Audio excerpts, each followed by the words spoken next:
Hi there, you're in the lab with your mate JJ. Today is Old Book Teardown Day. We're going to be tearing down an old book.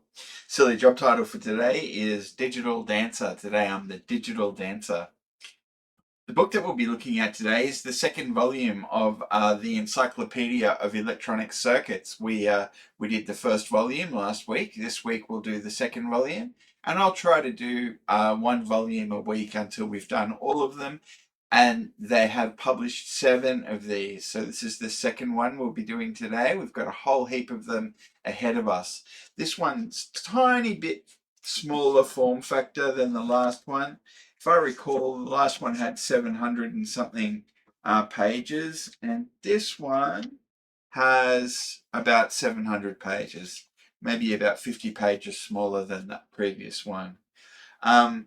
Anyway, that's what we'll be looking at. Oh, I suppose I'll tell you about the book's vital statistics when we get over to the bench to have a look at it. So let's go and have a look at what's in this book. All right, well, here we are on the bench, and I've got my coffee, and I've got our book. It's going to be a long haul. It took us about 4 hours to do the last one, so it'll probably be about the same. We'll know in the end. All right. So on the front, I don't know what the 3138 means. The other one had a funny number on it as well. It might just be a serial number from the publisher. I'm not sure. This is called the Encyclopedia of Electronic Circuits, Volume 2 by Rudolf F. Graf. On the back, it says this is a giant circuit book of over 700 of the most widely used state-of-the-art electronic circuits ever compiled in a single source. Here's what reviewers said about Volume 1 of the Encyclopedia of Electronic Circuits. This is Michael S. Morley, electronics designer at Rockwell International. Michael said, an excellent source section for directing you to additional information quickly, very comprehensive and well organized. And then Art Kleiman, editor of Radio Electronics. I don't know if they're still publishing Radio Electronics. I think probably not. It used to be pretty popular back in the day, as I understand it. I am very impressed with the wide range of circuits included in the Encyclopedia of Electronic Circuits. It is extremely well organized and most definitely a time saver. This reference would be a valuable asset to any circuit designer or hobbyist. There you go. And then they've got that little blurb. They say, Graf does it again. This giant sourcebook offers you 700 more electronic and integrated circuit ideas. Easy to use and incredibly complete. It is the perfect sourcebook for all levels of electronics practitioners. Here you'll find 768 information-packed pages covering over 100 circuit categories, all alphabetically arranged. Other features include a source section, including the exact package number of the original reference. That's the exact page number of the original reference.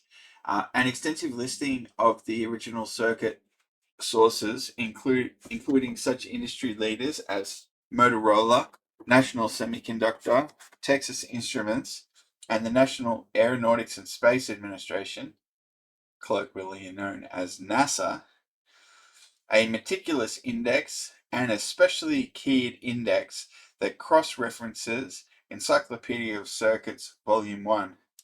That's a handy feature in the back. The index will point you to all the volumes. Great. All right. So this was published by Tab Books, division of McGraw-Hill, all around the place. New York, San Francisco, Washington, D.C., Auckland, Bogota, Caracas. I don't even know these places. Lisbon, London, Madrid, Mexico City, Milan, Montreal, New Delhi, San Juan, Singapore, Sydney, Tokyo, and Toronto. Yeah. Now, this was published in 1988 by Rudolf F. Graf. There you go. Revised for V2. Does it mean version 2 or volume 2? I'm not sure. Alright, now here's our table of contents. Let's call it 1, 2, 3. Call it 3 pages of content. And then we'll read the introduction, and then we'll flip through and have a look at the circuits in the book. So, introduction, then alarm and security circuits, amplifiers, analog to digital converters, annunciators, audio mixers, crossovers and distribution circuits, audio signal amplifiers, automotive circuits, battery chargers and zappers, battery monitors, bridge circuits, burst generators, capacitance meters, circuit protection circuits, clock circuits, comparators, computer circuits, converters, counters, crystal oscillators, current meters, demodulators, descramblers and decoders, detectors, digital to analog converters, dip meters, display circuits, drive circuits, electronic locks, emulator circuits, fence chargers, fiber optics circuits, field strength meters, filter circuits, flashes and blinkers, flow detectors, fluid and moisture detectors, frequency meters, frequency multiplier and divider circuits, frequency to voltage converters, function generator circuits, games, gas and smoke detectors, Hall effect circuits, humidity sensors, infrared circuits, instrumentation amplifiers, integrator circuits, intercom circuits, lamp control circuits, laser circuits, light controlled circuits, logic amplifiers, LVDT circuits, measuring and test circuits, medical electronics circuits, metal detectors, metronomes, miscellaneous treasures, modulator circuits, motor control circuits, multiplier circuits, noise reduction circuits, notch filters, operational amplifier circuits, optically coupled circuits, oscillators, oscilloscope circuits, peak detector circuits, phase sequence circuits, photography related circuits, power amplifiers, power supply circuits for high voltage, power supply monitors, probes, proximity sensors, pulse generators, radiation detectors, radar detectors, ramp generators, receivers, rectifier circuits, relay circuits, resistance/continuity meters, RF amplifiers, RF oscillators, sample and hold circuits, sine wave oscillators, sirens, warblers and wailers, sound audio operated circuits, sound effect circuits, square wave generators, staircase generator circuits, stereo balance circuits, strobe circuits, switch circuits, tape recorder circuits, telephone related circuits, temperature controls, temperature sensors, temperature to frequency converters, theremins, thermometer circuits, tilt meters, time delay circuits, timers, tone control circuits, touch switch circuits. Then we've got our sources on page 694 and the index on page 713. This is the introduction. Encyclopedia of Electronic Circuits, Volume 2, a companion to Volume 1 published in 1985, contains well over 1,400 not previously covered circuits organized into 108 chapters. For each reference, circuits are listed at the beginning of each chapter. The extensive index further enhances the usefulness of this new work. The browser, as well as the serious researcher looking for a very specific circuit, will be richly rewarded by the context of this volume. A brief explanatory text accompanies almost every entry. The original source for each item is also given so that the reader requiring additional data will know where to find it. I am most grateful to William Sheets for his many and varied contributions to this book, and to Mrs. Stella Dillon for her fine work at the word processor. These friends and associates of long standing have my sincere thanks for contributing to the successful completion of this book. And the dedication is to Danny and David, the newest stars on the horizon from Popsy. Isn't that nice? All right. Well, let's flip through these things and see what we can make. Uh,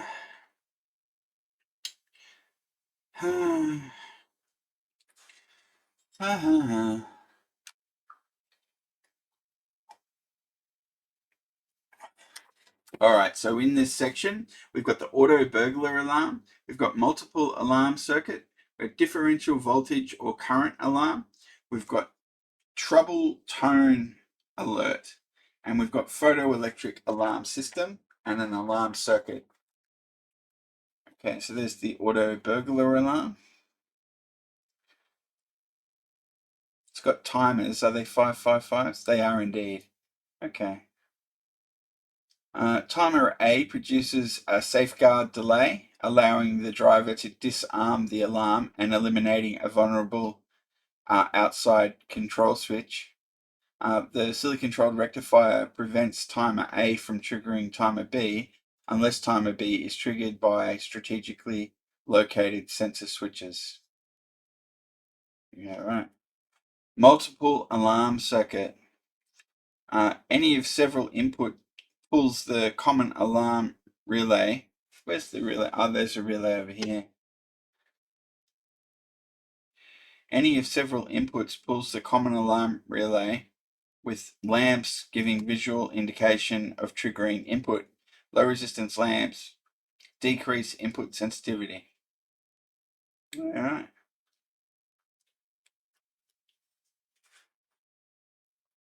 Differential voltage or current alarm. Differential voltage or current alarm. The input may be DC or low frequency AC. The output is a distinctive series of audio beeps or a continuous tone, and occurs only when a selected polarity unbalance is present at the input. So there's a transformer in there, center tapped. Two inputs go into the transformer. Okay. There's a 2N3904 NPN transistor. Okay. Yeah. I'd be interested in making this particular circuit, but it's good that they gave the winding. That's interesting, isn't it? So it's 1 to 3 turns ratio. I don't know what CT stands for exactly, but it means turns, doesn't it?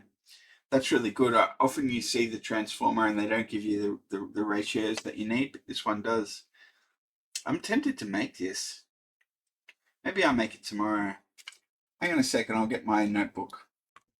All right, I got my notebook, and today's date is the 26th of the 9th, 2025. I do it that way round because I'm Australian and that's how things are done down under. So I should say I usually use the ISO format with the year, month, day, except when I'm writing in my notebook. When I'm in my notebook, I just do it the way that it's traditionally done in my part of the world. So, Encyclopedia of Electronic Circuits. Encyclopedia of Elec Circuit. That'll do. I know what I mean. Volume 2. I bollocksed it. Fortunately, I have an eraser.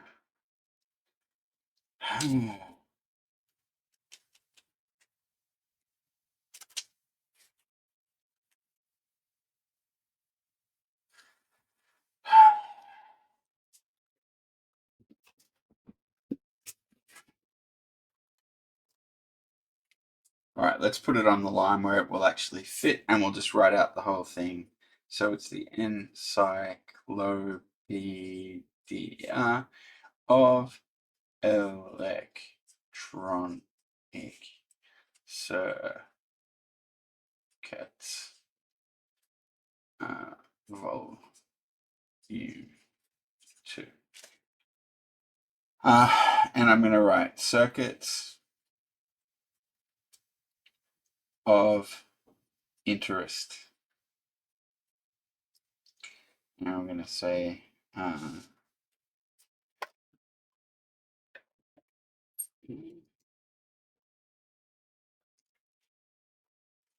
page 3. That 3 is not a good 3.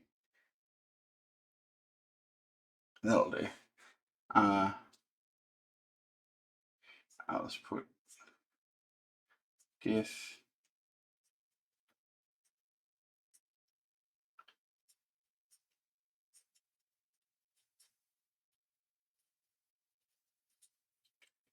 Alright.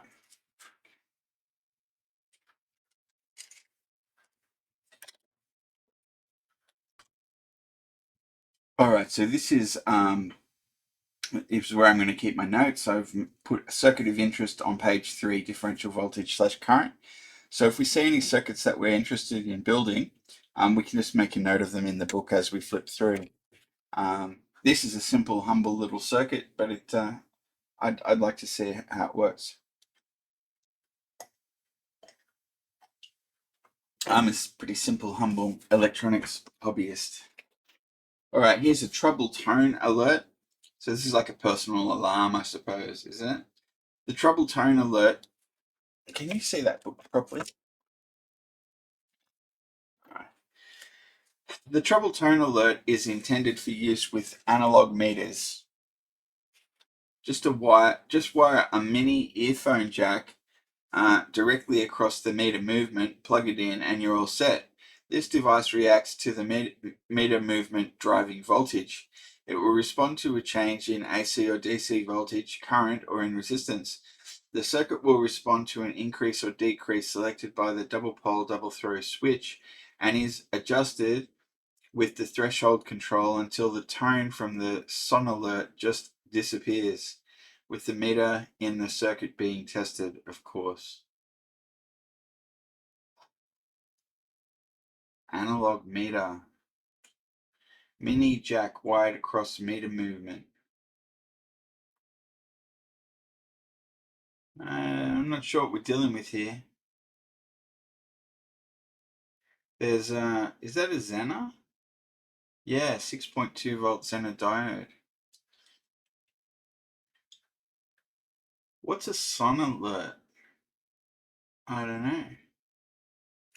Maybe it's some sort of a buzzer. I don't know. I don't understand this circuit, but we don't want to get bogged down. We've got to keep moving. Okay, this is the photoelectric alarm system.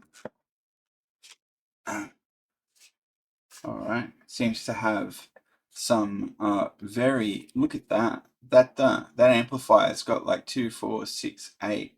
It's like 11 inputs. That's a monster.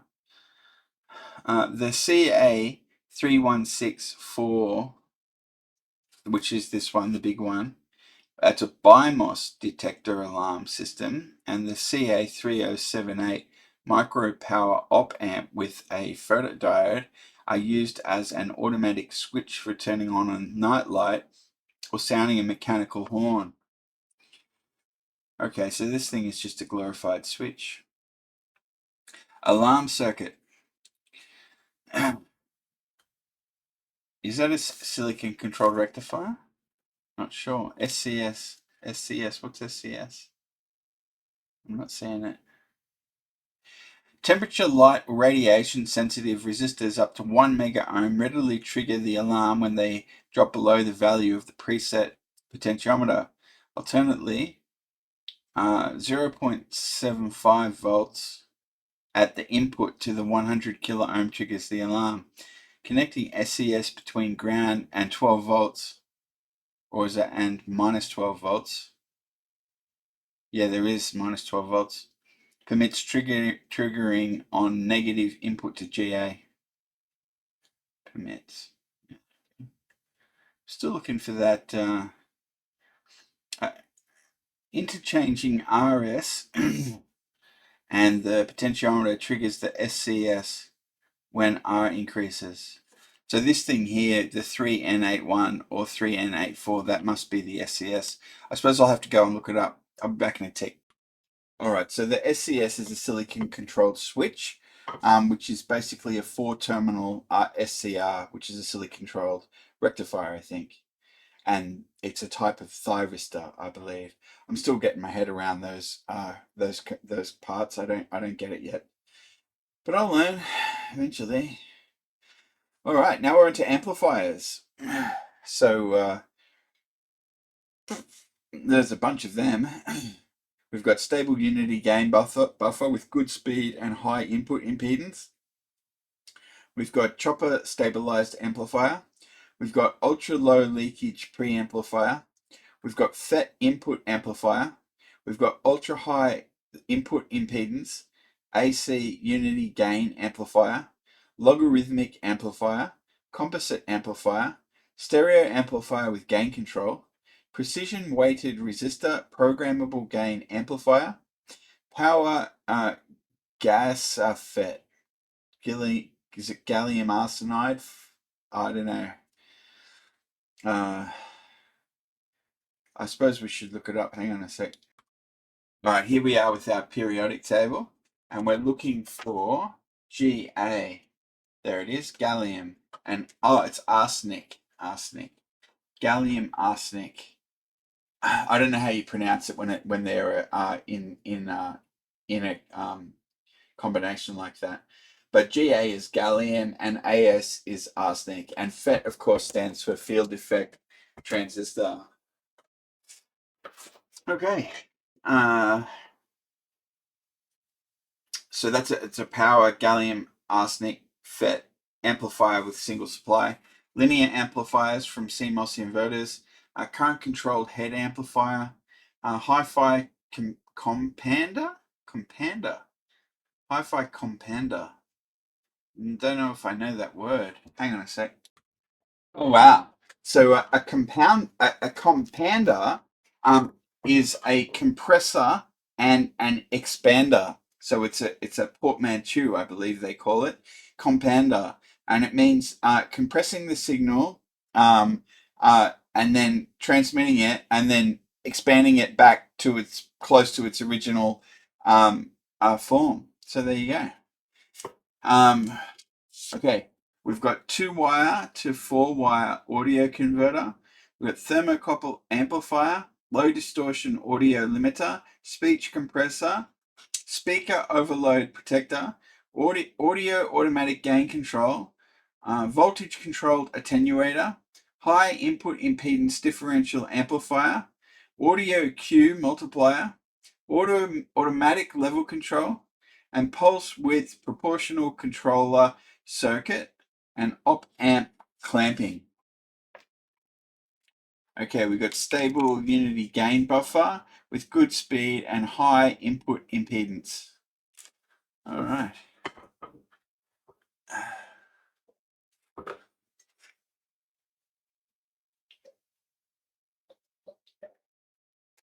So the amplifiers seem to be different. We've got an LTC1052 and an LT1010. Right. Bunch of transistors. There's a PNP transistor or two. Yeah, okay. All right. Q1 and Q2 constitute a simple high-speed FET input buffer. Oh, I see. Q1 and Q2 are. Oh, okay. So Q2 is a MPN and Q1 is a FET. So I guess that the MPN is a part of the buffer as well. Q1 functions as a source follower with the Q2 current source load setting the drain source channel current. Normally, this open loop configuration would be quite drifty because there is no DC feedback. The LTC1052 contributes this function to stabilize the circuit by comparing the filtered circuit output to a similarly filtered version of the input signal. The amplified difference between these signals is used to set Q2's bias and hence Q1's channel current. This forces Q1's VGS to whatever voltage is required to match the circuit's input and output potentials. The 2000 picofarad capacitor at A1 provides a stable loop compensation. The RC network in A1's output prevents it from seeing high-speed edges coupled through Q2's collector-base junction. A2's output is also fed back to the shield around Q1's gate lead, bootstrapping the circuit's effective input capacitance down to less than 1 picofarad. For very fast requirements, the alternate discrete component buffer shown will be useful. Oh, there we go. It's an alternative buffer. It's a whole extra circuit they've got here. Although its output is current limited at 75 milliamps, the gigahertz range transistors employed provide exceptionally wide bandwidth, fast slewing, and very little delay. There you go. Alright, chopper stabilized amplifier, FET input amplifier, ultra low leakage preamplifier. That one's using a LM301. They were pretty popular back in the day. I've heard you shouldn't use them for new projects. I don't know if that's true. Ultra high input impedance AC unity gain buffer. It's got a FET in there. Apparently the FETs are really good for having high input impedance. But I'm still learning about FETs. Logarithmic amplifier. Composite amplifier.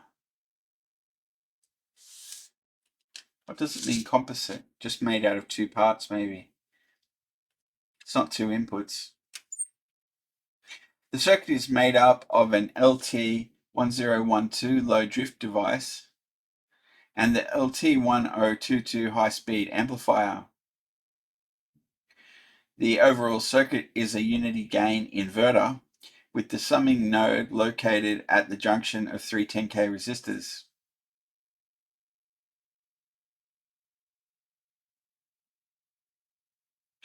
Oh, I see.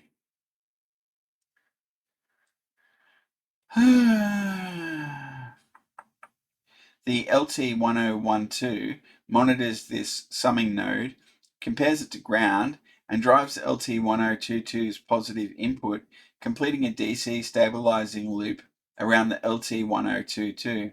The 10K to 300 picofarad time constant at the LT1012 limits its response to low frequency signals. The LT1022 handles high frequency inputs, while the LT1012 stabilizes the DC operating point.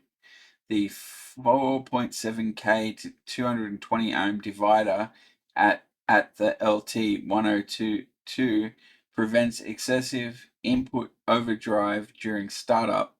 This circuit combines the LT1012's 35 microvolt offset and 1.5 volts per degree Celsius drift with the LT1022's 23 volts per microsecond slew rate and 300 kilohertz full power bandwidth. Bias current dominated by the LT1012 is about 10 picoamps. A stereo amplifier with gain control using NE5517/A. Presumably they're just amplifiers. I haven't seen those signals in them before though. The diodes seem to be built in. Precision weighted resistor programmable gain amplifier.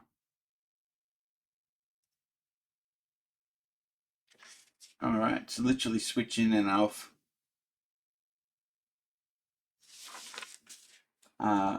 This is the gallium arsenic amplifier we saw earlier. I wonder what the CB3811 is from Japan.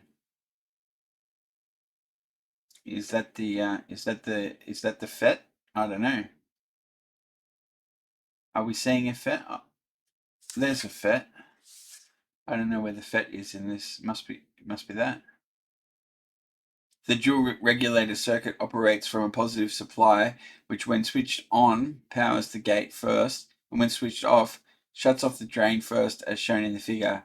This circuit incorporates the LM123, a 3-terminal positive regulator, and a DC positive to DC negative converter, the outputs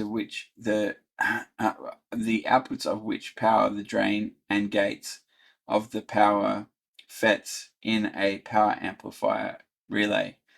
The output of the 3-terminal regulator drives a DC positive to DC negative converter, whose output biases an N-channel JFET. That must be the channel JFET. Suitably so as to pull the base of the series pass transistor to a level to turn it on. The circuit will turn off the drain supply whenever the negative potential of the gate fails. So my guess is that this LPAC TD-CB3811, that's the gallium arsenic FET. That's my guess, and that must be the JFET that they're referring to. And I'm not seeing any other FETs on the board. Not sure though. Not sure.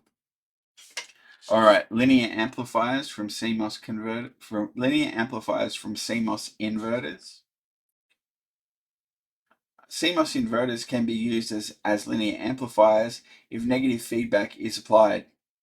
Best linearity is obtained with feedback applied around 3 inverters, which gives almost perfect linearity up to an output swing of 5 volts peak to peak, I suppose it means, with a 10-volt supply rail. The gain is set by the ratio of R1 and R2, and the values shown are typical for a gain of 100. The high frequency response with the values shown is almost flat at 20 kHz. The frequency response is determined by C1 and C2. This circuit is not suitable for low-level signals because the signal-to-noise ratio is only approximately 50 dB with 5 volts peak-to-peak output with the values shown. Just a sec. Sorry, I had a phone call, but they hung up on me. It was probably a spammer. I get so many spam telephone calls, it's frustrating. Anyway, where were we?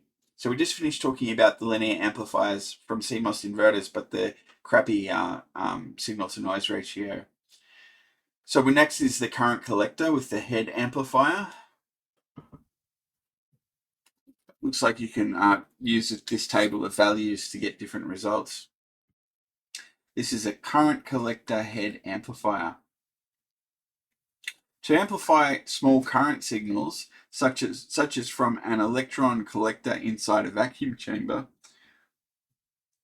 it is convenient for reasons of noise and bandwidth to have a head amplifier attached to the chamber.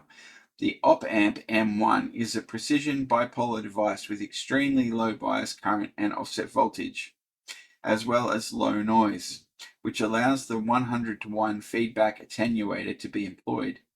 The resistance of R3 can be varied from above 10 meg to below 1K, and so the nominal 0 to 1 volt peak output signal corresponds to input current ranges of 1 nanoamp to 10 microamps.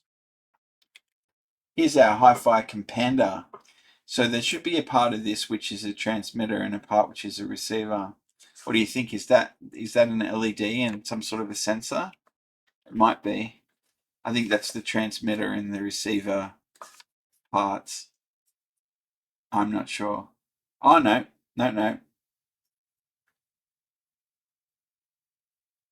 Yeah, I'm not sure. This is the output over here, and this is the input over here. That's the compressor out. What about the expander out? I don't know. Let's have a quick read of what it has to say about itself. It's a hi-fi compressor with pre-emphasis. Circuit notes. This circuit for a high-fidelity compressor uses an external op-amp and has a high gain and wide bandwidth. An input compensation network is required for stability. The rectifier capacitor, C9, where is C9? It's a lot of capacitors if it's C9. There it is, right at the top there. This is the rectifier capacitor C9 is not grounded, but is tied to the output of an op-amp circuit. When a compressor is operating at high gain with a small input signal and is suddenly hit. Oh, here we go. Ah, there we go. So this is the compressor, and this whole page is the expander. Yeah, great. Okay, I'm happy about that. Still, it's a bit of a mystery what's in this box. Some sort of a diode and delta G. Delta G. Is that the change in conductance? I'm not sure. Change in conductance. Maybe. Is tied to the output of an op-amp circuit. When a compressor is operating at high gain with a small input signal and is suddenly hit with a signal, it will overload until it can reduce its gain. The time it takes for the compressor to recover from overload is determined by the rectifier capacitor C9. The expander to complement the compressor is shown in figure 213b. Here, an external op-amp is used for high slew rate.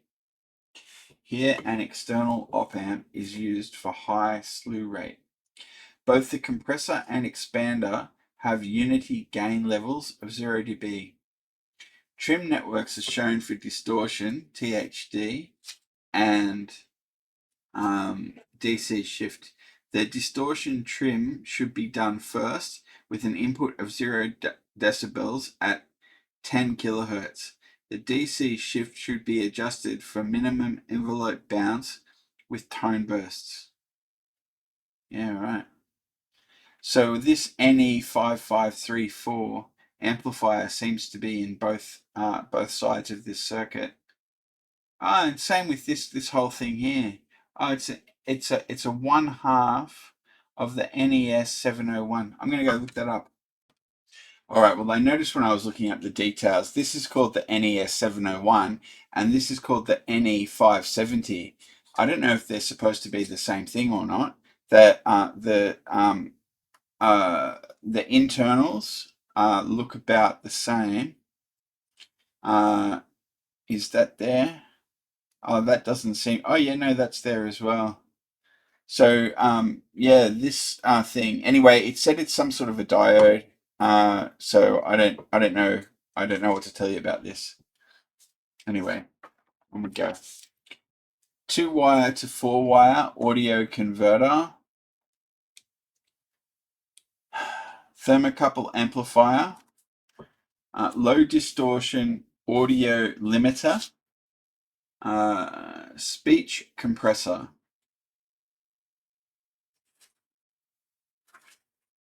The amplifier drives the base of a PMP MPS 6517 operating common emitter with a voltage gain of approximately 20. To the control R1 varies the quiescent Q point of this transistor so that varying amounts of signal exceed the level VR. Diode D1 rectifies the positive peaks of Q1's output only when these peaks are greater than VR approximately equals 7 volts. The resulting output is filtered, CX RX. RX controls the charging time constant or attack time. CX is involved in both charge and discharge. R2, 150K, input resistance of the emitter follower Q2 controls the decay time, making the decay longer, making the decay long and attack short is accomplished by making RX small and R2 large. A Darlington emitter follower may be needed if extremely slow decay times are required. The emitter follower Q2 drives the AGC pin 2 of the MC1590 and reduces the gain. R3 controls the slope of signal compression. Speaker overload protector, audio automatic gain control. Automatic gain control. An audio signal applied to U1 is passed through the 741 op amp U2. After being amplified, the output signal of U2 is sampled and applied to a negative voltage doublet/rectifier circuit composed of diodes CR1 and CR2 along with capacitor C1. The resulting negative voltage is used as a control voltage that is applied to the gate of the 2N5485 JFET Q1. Capacitor C2 and resistor R2 form a smoothing filter for the rectified audio control voltage. The JFET is connected from pin 2 of MC3340P to ground through 1 kilo ohm resistor.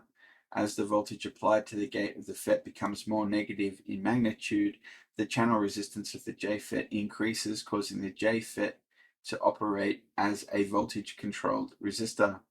The MC3340P audio, by the way, just with regard to voltage-controlled resistor, did you know that the reason they call it a transistor is because it was a transfer resistor? But you never hear anyone ever say transfer resistor. But that's why it's called a transistor. It's a transfer resistor. So that sounds like a voltage-controlled resistor to me. Anyway, and they're talking about a transistor. The MC3340P audio attenuator is at the heart of the AGC. It is capable of 13 decibel gain or nearly negative 80 decibels of attenuation, depending on the external resistance placed between pin 1 and ground. An increase of resistance decreases the gain achieved through the MC3340P. The circuit gain is not entirely a linear function of the external resistance, but approximates such behavior over a good portion of the gain/attenuation range. An input signal applied to the AGC input will cause the gate voltage of the JFET to become proportionally negative. As a result, the JFET increases the resistance from pin 2 to ground of the MC3340P, causing a reduction in gain. In this way, the AGC output is held at nearly constant level. There you go. All right, voltage-controlled attenuator. But we see that circuit again with the diode in it. What's this one called? It's not like, oh yeah, the NE570/571. NE570. I'm going to see if I can get more information. All right, so this is the compander, the compressor and expander that we saw earlier. And I'll put a link in the show notes for this video to more information about this particular integrated circuit, which we've seen everywhere here today. Where's the other one? It's way back. I won't. Oh, here it is. So this says the NES 701, but I think it's just supposed to be NE 570 or 571. So anyway, I think this is badly labeled. This is correctly labeled. And this one also is correctly labeled. Where do we get? There it is there. And these are companders. They come in a kit of 2. So you only need half of the chip here. Okay. We've got a high input impedance differential amplifier.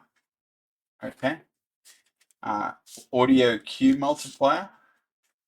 This circuit is for selective tuning between 2 closely spaced audio tones. The selective frequency is dependent on the value of capacitors and resistors in the feedback circuit between the collector and base of Q1. With the values shown, the frequency can be tuned 100 cycles or so, around 650 Hz. R1 and R2 must be gained. Emitter potentiometer R3 determines the sharpness of response curve. Any transistor having a beta greater than 50 can be used. Select a value for R4 so that the circuit will not oscillate when R3 is set for minimum bandwidth. All right, well, let's have a look at beta and Q and get some notes about that for the show notes. All right, so I've just done some reading, and I'll put some notes in the show notes about this stuff. But I wanted to. There was two things that were mentioned. One of them was Q factor. This is a Q multiplier. Q is for quality factor. It's how sharp or selective a circuit is. A high Q has narrow bandwidth, but it introduces ringing, and a low Q network has wide bandwidth and it introduces damping. Damping is the opposite of ringing, and ringing is the opposite of damping. Zeta is the damping ratio, which is 1:2Q. So there you go. We won't go too deep on Q, but there's a little bit of information about it. I'm still getting used to the idea here. I've got a lot further to go. And then here is beta. That gives you the gain of the transistor, and it's the ratio of the current through the collector and the current through the base, which is a dimensionless quantity. It's also known as HFE and HFE, capitals for DC, lowercase for AC, I believe, but I'm still getting my head around this as well. Anyway, there'll be some more information in the show notes if you want to go deeper on beta for transistors or Q for resonators, I guess. And if you know more, please feel free to let me know in the comments. So, on we go. Automatic level control. Here's that thing again with the delta G and the and the diode. Okay, pulse width proportional controller circuit. Okay. Op amp clamping. All right. Analog to digital converters. Successive approximation AD converters. 4-digit 10,000 count AD converter. 16-bit AD converter. Inexpensive fast 10-bit serial output AD. 10-bit AD converter. High-speed 12-bit AD converter. Successive approximation AD converter. Cyclic AD converter. Differential input AD system. Okay.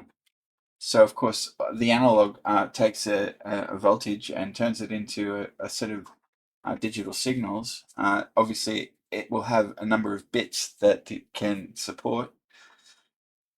Here's a successive approximation analog to digital converter. Okay, and there's some integrated circuits there, the AM25L03. Right.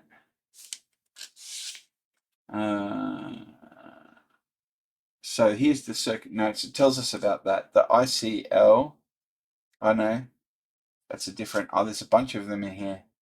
There's all sorts of the ICs. I see. I'm not seeing the ICL 7134 though. Where is that? Oh, there it is there. It's the great big honking one right in the middle. Yeah. The ICL 7134B base circuit is for a bipolar input high-speed analog to digital converter using two AM25L03s to form a 14-bit successive approximation register. The comparator is a two-stage circuit with an HA2605 front-end amplifier used to reduce settling time problems at the summing node. See AO20. AO20. Not sure what that means. Careful offset nulling of this amplifier is needed, and if wide temperature range operation is desired, an auto null circuit using ICL 7650 is probably advisable.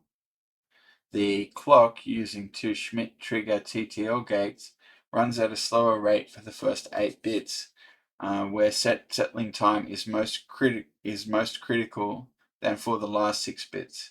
The short cycle line is down to the 15th bit. If fewer bits are required, it can be moved up accordingly. The circuit will free run if the hold/run input is held low, but will stop after completing a conversion if the pin is high at that time. A low going pulse will restart it. The status output indicates when the device is operating, and the falling edge indicates the availability of new data. A unipolar version can be constructed by typing the most significant bit on an ICL 7134U to pin 14. I think it says typing, but I think it means tying. Tie the most significant bit to pin 14. I'm not sure. Deleting the blah blah blah. All right, on we go. 4-digit, 10,000 count analog to digital converter. 16-bit analog to digital converter. Inexpensive, fast 10-bit serial output. Serial output. 10-bit serial out. Gee, that's interesting. Is that serial digital data out? Wow. Uses the LT1016 or LT1016. I don't know. Circuit notes. Every time a pulse is applied to the convert command input, Q1 resets the 1000 picofarad capacitor to 0 volts. This resetting action takes 200 nanoseconds of the falling edge of the convert command pulse. The capacitor begins to charge linearly. In precisely 10 microseconds, it charges to 2.5 volts. The 10 microsecond ramp is applied to the LT1016's positive input. The LT1016 compares the ramp to EX, the unknown, at its negative input. For a 0 volt to 2.5 volt range, EX is applied to the EX is probably external. Yeah, okay. EX input. Okay. EX is applied to the 2.5k kilo ohm 2.5 kilo ohm resistor. Alright. Yeah, okay. From 0 volts to 10 volt range, the 2.5 kilo ohm resistor is grounded and X is applied to the 7.5 kilo ohm resistor. Okay. Output of the LT1016 is a pulse whose width is directly dependent on the value of EX. This pulse width is used to gate a 100 megahertz clock. The 100 megahertz clock pulse bursts that appear at the output are proportional to EX. For a 0 volt to 10 volt input, 1024 pulses appear at full scale, 512 at 5 volts, etc. This is a 10-bit analog to digital converter. This is a high-speed 12-bit analog to digital converter. I think it's time for more coffee for John. Alright, I'm back. I got myself a fresh coffee. So this is a high-speed 12-bit analog to digital converter. The heart of it seems to be this DM2504 SAR. I don't know what SAR means. Successive approximation AD converter, cyclic AD converter, differential input analog to digital system. Annunciators, low-cost chime circuit, electronic bell, or sliding tone doorbell. It's just making a tone to let you know that something's happened. So there's a low-cost chime circuit. It's a bunch of inverters. Interesting. Can you make an oscillator out of inverters? Maybe you can. Resistor R1 and capacitor C1 and 2 inverters form a square wave generator, which produces the basic tone. The generator is followed by an inverter that acts as both a buffer and a driver for the speaker. Resistor R2, which has a minimum value of 100 ohms, limits the current and controls the volume. Diode D1, capacitor C2, resistor R3 and R4, and 2 inverters create the pulse generator that determines the turn on and decay times of the chime. The decay circuit formed by D2, C3, R5, and Q reduces the amplitude of the chime tone exponentially as a function of time.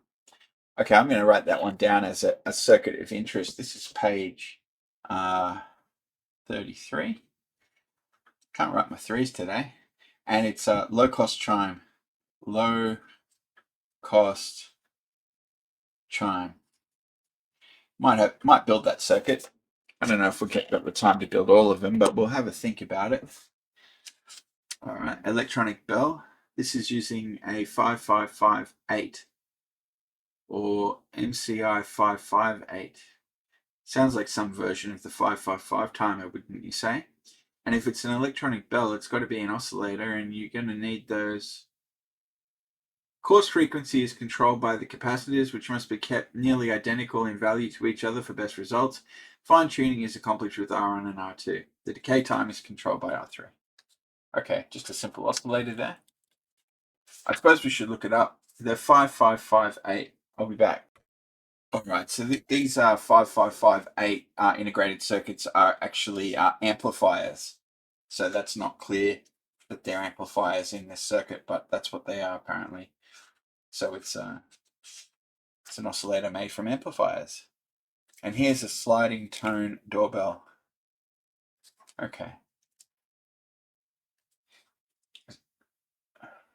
Bunch of diodes, resistors, tune it a fair bit.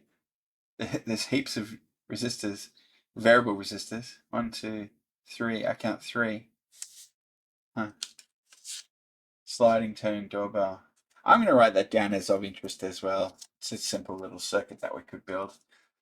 Let's say P 34. Sliding tone.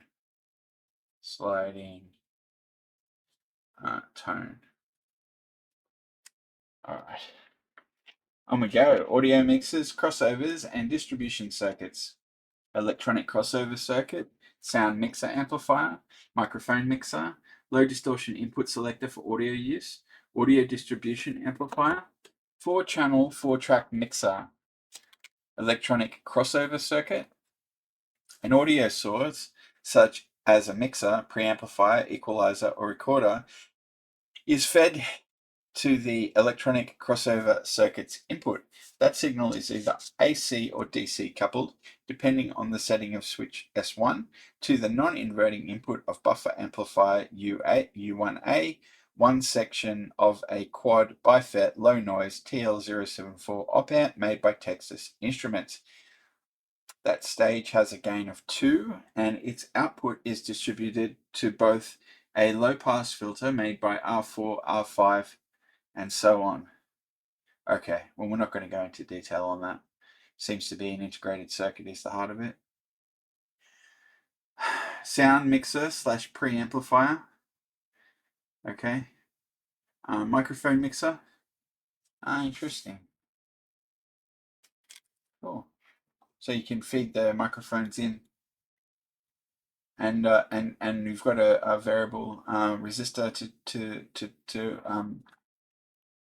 turn the volume up or down. Low distortion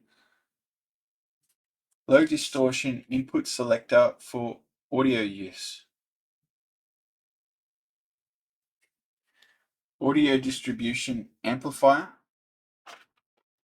4-channel, 4-track mixer. Not altogether different to the microphone mixer. It's only using 10K inputs rather than the 1 meg.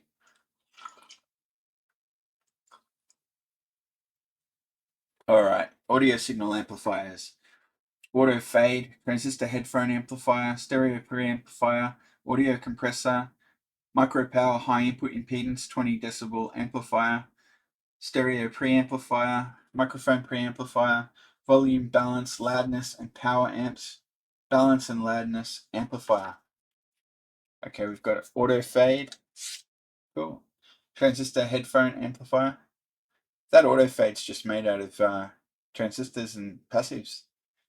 Oh, there's a photodiode in there. Isn't that interesting? What's that? It's a photoresistor. I wonder why that's there. Transistor headphone amplifier. Well, that's real simple, isn't it? Stereo preamplifier. Okay. Audio compressor.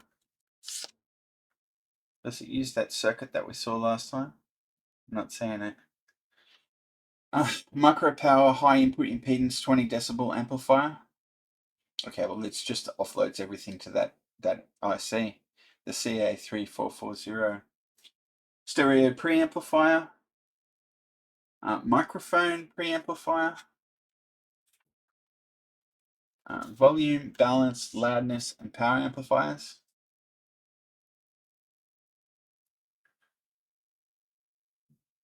Balance and loudness amplifier. Cool. Automotive circuits. Intermittent windshield wiper with dynamic braking. Immobilizer. Automotive exhaust emissions analyzer. Glow plug driver. Garage stop light. Bar graph voltmeter. Delayed action windshield wiper control. Slow sweep wiper control. Automotive lights on warning.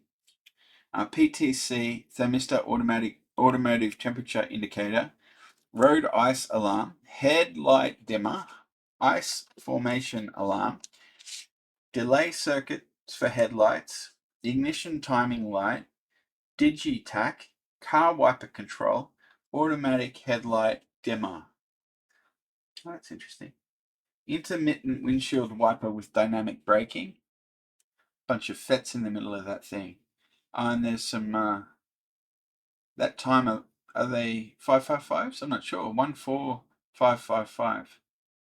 It's like a variant on the old 555, wouldn't you say? I'm not sure. We've got an engine immobilizer. So, okay. It's operated by a switch. A mechanical switch.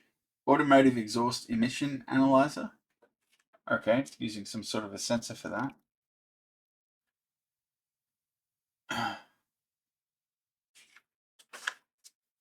Glow plug driver. Okay. Garage stoplight. Oh, that's if you get too close to the wall. Bar graph voltmeter. Delayed action windshield wiper control.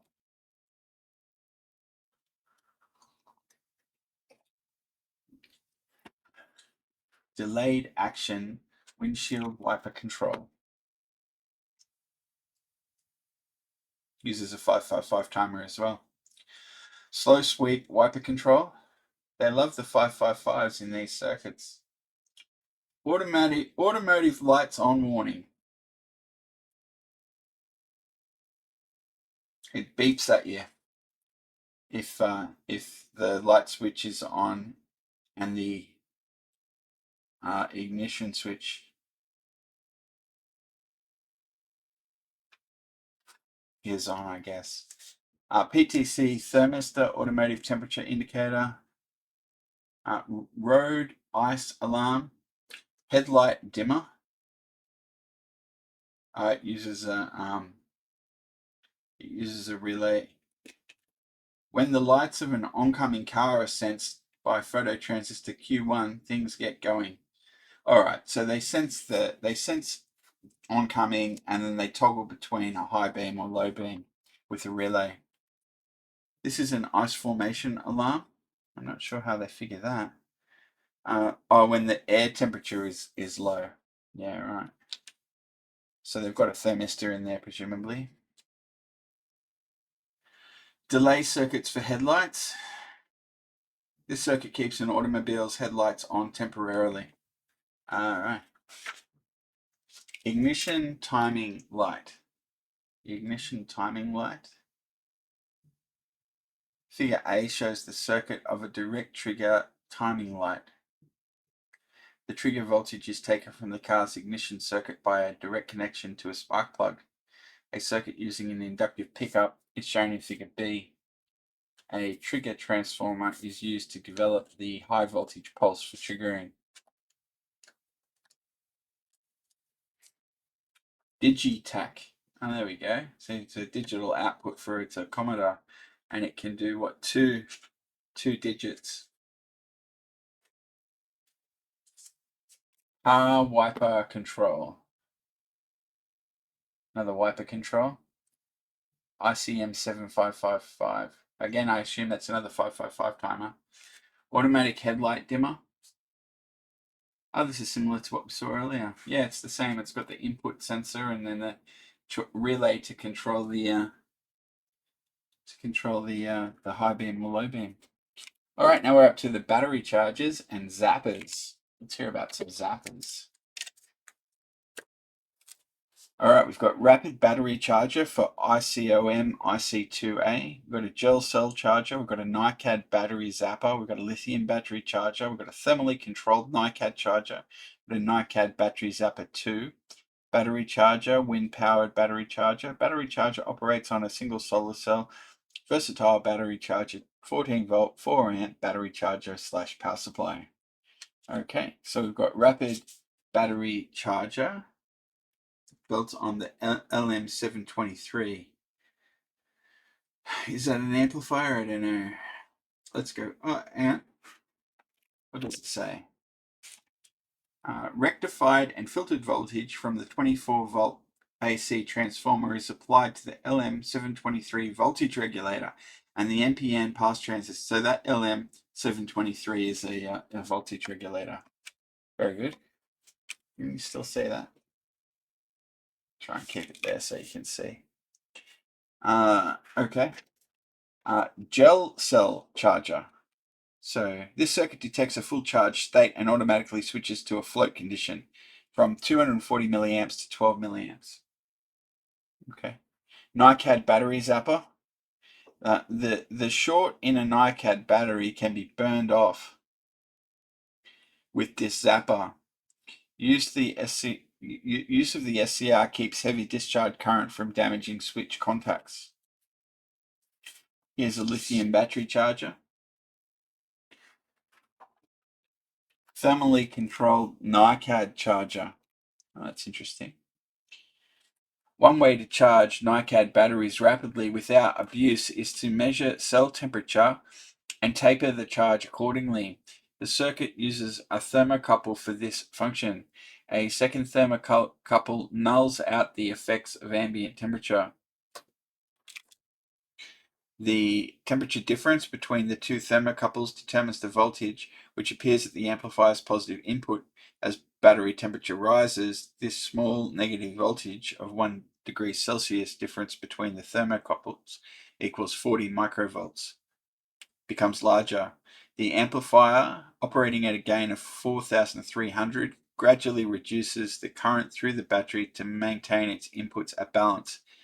The battery charges at a high rate until heating occurs, and then the circuit tapers the charge. The values given in the circuit limit the battery's surface temperature rise over ambient to about 5 degrees Celsius.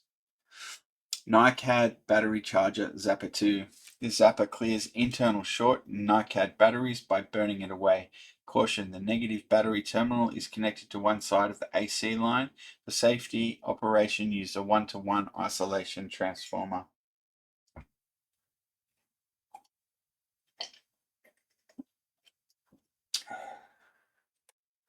All right, you got a battery charger.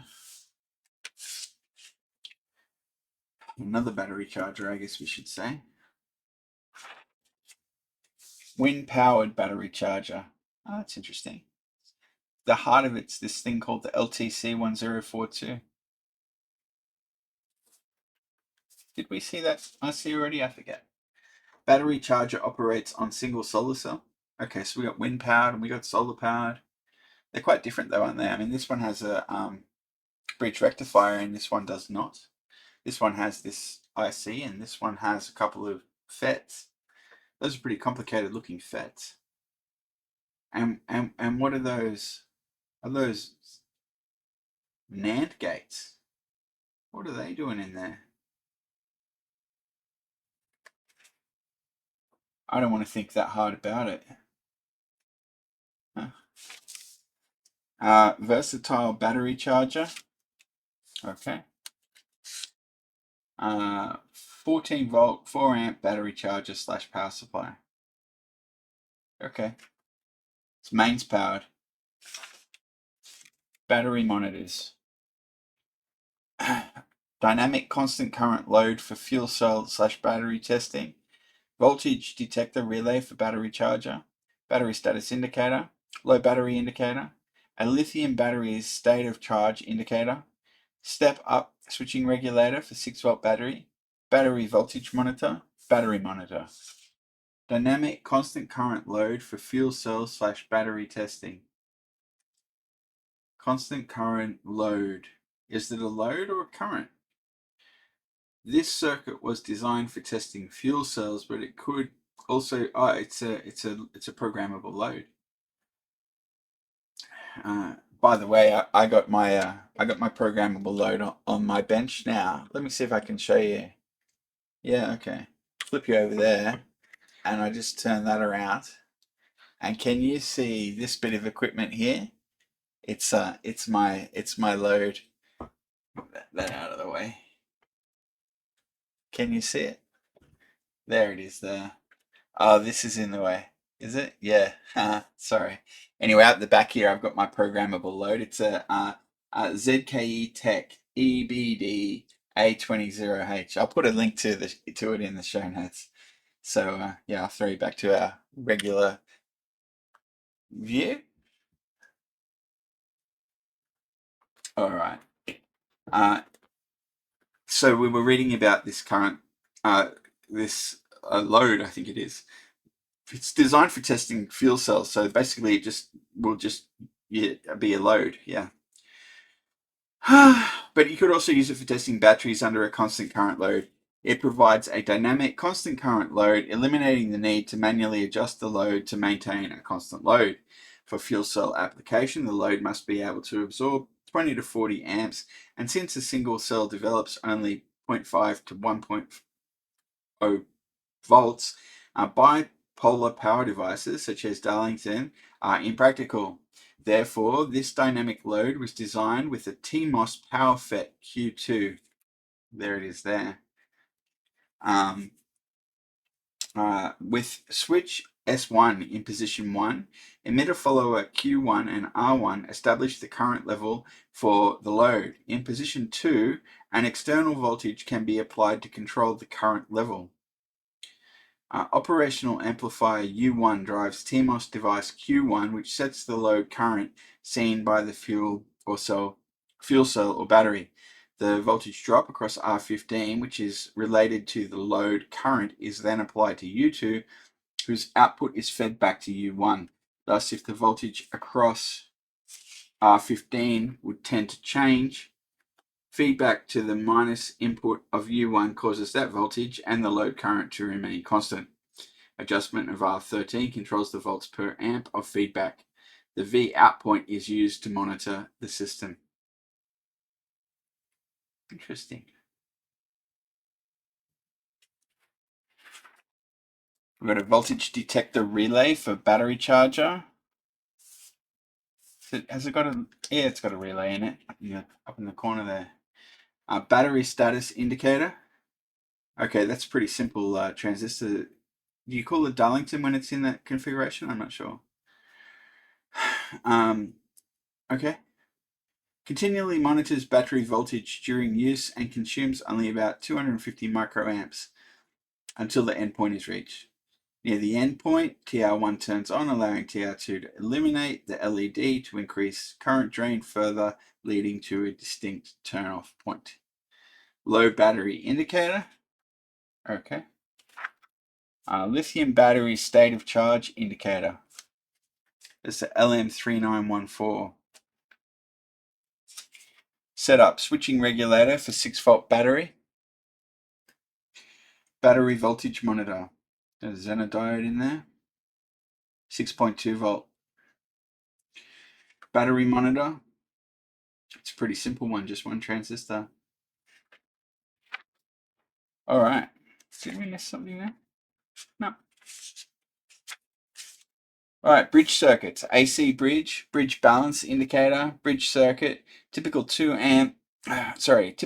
op amp bridge type differential amplifier, low power common source amplifier, amplifier for bridge transducers, strain gauge bridge signal conditioner. I wonder if that gauge is correctly spelt there or if they just spelt it wrong. AC bridge. The circuit provides a simple and cost-effective solution to matching resistors and capacitors. Simple and cost-effective solution to matching resistors and capacitors. Impedances ZR and ZX form a half bridge, while OSC and the inverse of OSC excite the bridge differentially.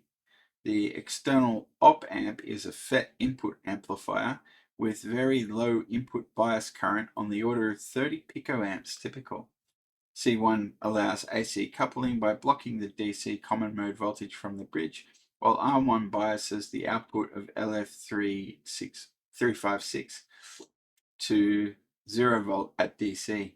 Use of FET input op amp ensures that DC offset due to bias current through R1 is negligible. AC output of the demodulator is filtered via the uncommitted amp to provide DC voltage for the meter. Alright. Bridge balance indicator. Bridge circuit. Typical 2 op amp bridge type differential amplifier. Low power common source amplifier. Amplifier for bridge transducers. There they did spell gauge wrong. Strain gauge, bridge signal conditioner. Burst generators. Single tone burst generator, square waveform multi-burst generator. Single timer IC provides square wave tone bursts. Strobe tone burst generator. Tone burst generator. Single tone burst generator using 566. Okay, I don't know what that is. Maybe some type of 555. It's probably some sort of an oscillator, isn't it?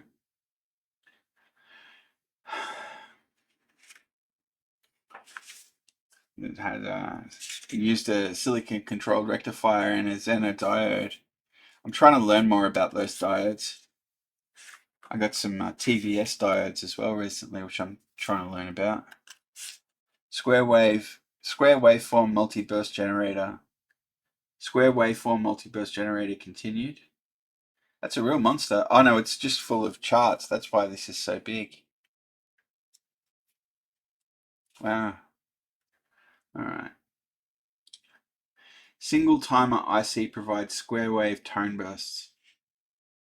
Oh, there you go. Strobe tone burst generator. Tone burst generator. I think the 556 is the one with it's a 255s in one package. Capacitance meters. We've got capacitance to voltage meter and accurate digital capacitance meter. Oh, that's pretty cool. So here's capacitance to voltage. Uses a bunch of amplifiers in there. Or are they just buffers? Or maybe that's the same thing. Capacitance to voltage meter continued. Okay, so it's got a linear output voltage. Cool. And here's the accurate digital capacitance meter. So what are the ICs? IC1 is the CD4093. That's all like the 4000 series. Was it TTL or CMOS? I don't know. I don't know. Anyway, we've got IC1 is 4093, IC2 and 3 is 4518, and IC4, 5, and 6 is 4511. So this is all just discrete logic stuff. That's pretty cool. Pretty cool. We've got circuit protection circuits. Over voltage protector, high speed electronic circuit breaker, 12 nanosecond circuit breaker, low voltage power disconnector, automatic power down protection circuit, line dropout detector, electronic crowbar. They call it a crowbar because it's like if you put the crowbar over the battery terminals and just direct short the power supply. Over voltage protector, high speed electronic circuit breaker, 12 nanosecond circuit breaker, low voltage power disconnector, automatic power down protection unit, line dropout detector, and this is the electronic crowbar. Clock circuits. 3-phase clock from a reference clock, 60 Hz clock pulse generator. Gee, that's not many clock circuits, is there? Circuit notes. What's this one? Three-phase clock from a reference clock.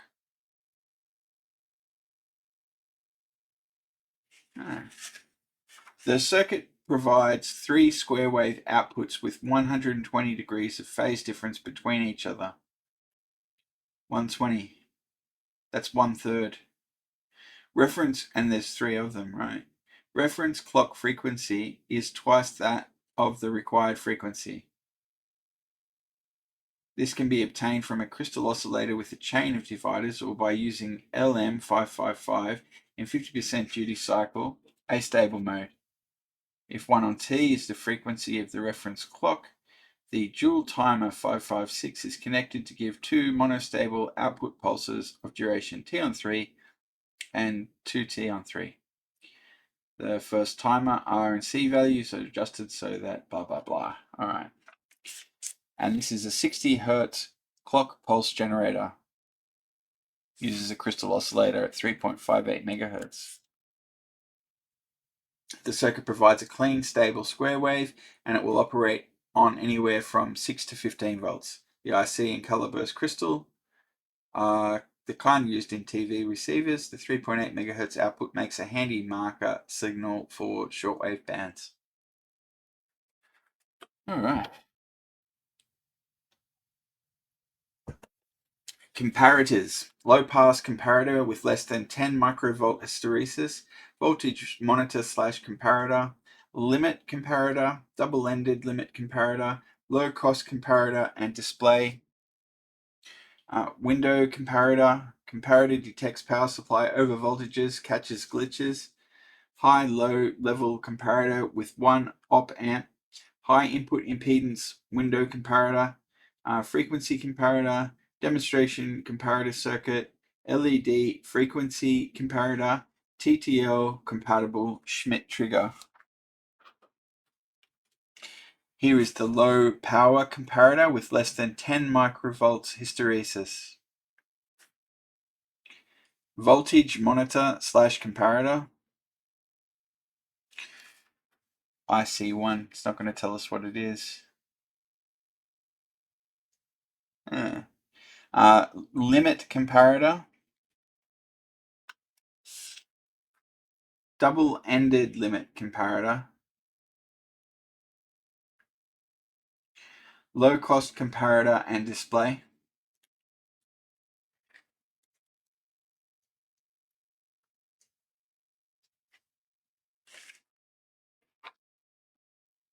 Window comparator. Look at those.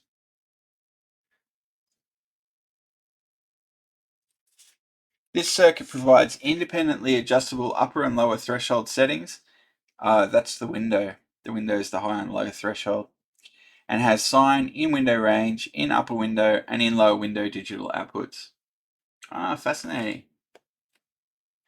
All right. Comparator detects power supply over voltages and catches glitches. Okay. High-low level comparator with 1 op amp. High impedance window comparator. It's another window comparator. Frequency comparator. Oh, that's interesting. Demonstration comparator circuit. Hey, that's a good one to know about. Oh, that 741 is an op amp. This circuit is an op amp without a feedback resistor. R2 and R3 junction point sets the reference voltage. When the input voltage set by R1 is below the reference voltage, the LED glows. If voltage is above reference, the LED goes off. What I've been looking for recently is something that will test a comparator to see if it's still functional or not. And this sounds like the same thing, doesn't it? But the 741's an op amp. I don't know if the comparator I have is also an op amp. It may be. I don't know. But I'd like to do the experiment, so I'll just make a note. Page 109. What's this called? Demonstration comparator circuit. I'll just put demo comparator. Alright. This is a good time for me to take a quick break. I'll be right back. Alright, I'm back. I got myself a bottle of water. So, we made a note about the demo comparator here. So well and good. So, on we go. Oh wow, that's a monster. LED frequency comparator. Ah, cool. So frequency. TTL compatible Schmidt trigger.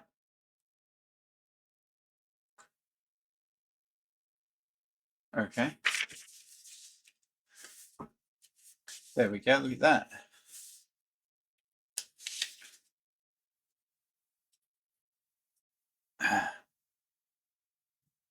Computer circuits. 8-bit micro P bus interface. VPP generator for EPROMs. 8-channel MUX demux system. Microprocessor selected pulse width control. 8048 IMC8 C 8048 IM80C488 microcomputer with 8-character 16-segment ASCII XXX liquid crystal display.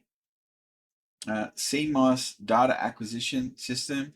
High-speed data acquisition system. I wonder what it thinks high speed is. Buffered breakout box. Z80 clock. Data separator for floppy disks. This is an 8-bit micro P bus interface.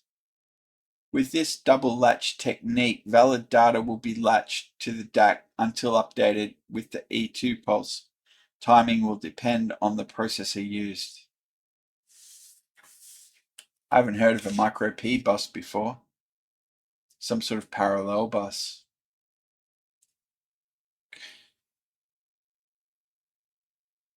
Eight bits by the looks of it. VPP generator for EPROMs. 8-channel MUX demux system, so it's got both sides of it there. Microprocessor selected pulse width control. Here's the microcomputer with 8-character 16-segment ASCII XXX liquid crystal display. I wonder how you program this thing. It's got the 8048. Oh, there we go. I/O port. There's I/O ports. So they probably need to be connected to ROMs or something. I don't know. I don't know how this works. The 2-bit character address. The 2-bit character address is merged with the data and written to the display driver under the control of the WR line. Port lines are used to either select the target driver or deselect all of them for other bus operations. Okay. There we go. Here's the bus to external memory and other peripherals. So yeah, okay, so that's the bus, and these are I/O ports. Fine. CMOS data acquisition system. Charge redistribution to achieve analog to digital conversion. Charge or change? I'm not sure. In typical applications, as a ratiometric conversion system for a microprocessor, the reference voltage will be connected to ground, and the that's reference negative, and the reference positive will be connected to VCC. The output will then be a simple proportional ratio between analog input voltage and VCC. The general relationship is given. There you go. High-speed data acquisition system. Give us a speed. What's fast? I'm not. Oh, there we go. 156 kilohertz. I suppose we better read the whole thing. This diagram shows a high-speed data acquisition system with 8 differential inputs and 12-bit resolution using the AM543. If the control logic is timed so that the sample hold an analog to digital converter section is converting one analog value while the mux amplifier selection is allowed to settle to the next input value. Throughout rates, it says throughout, I think it means throughput rates greater than 156 kilohertz can be achieved. So, okay, they call it fast, but it's not fast. 156 kilohertz. The AM 543 is used with Datel's ADV 817, a 12-bit hybrid analog digital converter with a 2 microsecond conversion rate. The SHM6, a 0.01% 1 microsecond hybrid sample hold, and the MX1616, a low-cost, high-speed monolithic analog multiplexer. The system works as follows. The micro P selects a channel and initiates a conversion at G equals 1. A conversion initiates a conversation, maybe conversion, and then looks at the MSB of the conversion result. If the I don't know, a conversion, it's the ADC talk. I'm not going to go into the weeds with that one. It's a high-speed data acquisition system, runs at 150 kilohertz. Buffered breakout box. Z80 clock. It's a pretty humble looking thing, isn't it? It's got a 40 megahertz crystal in there. Data separator for floppy disks.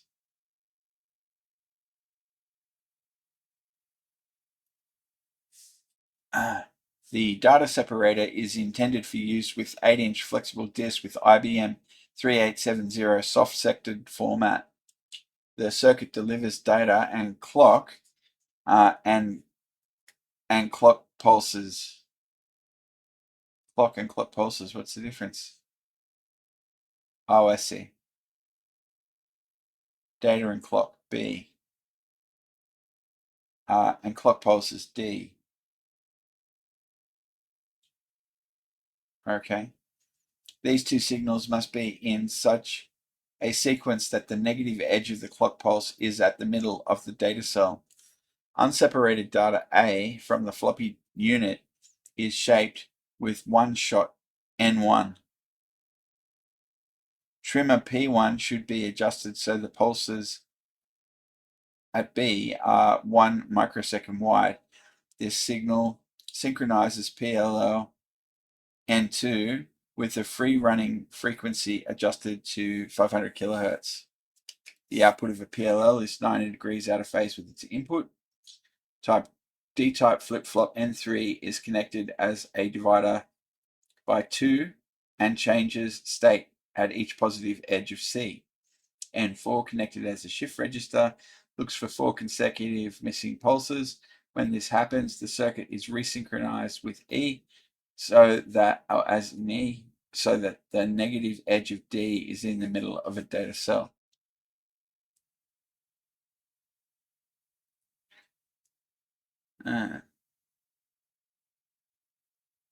Converters. Voltage to pulse duration converter, voltage to current converters, TTL to MOS logic converter, TTL square wave to triangle converter, a regulated DC to DC converter, capacitance to pulse width converter, current to voltage converter with grounded bias and sensor, triangle to sine converters, precision peak to peak AC DC converter, photodiode current to voltage converter, self-oscillating flyback converter, RMS to DC converter, 100 megahertz converter, precision voltage to frequency converter, bipolar DC-DC converter requires no inductor,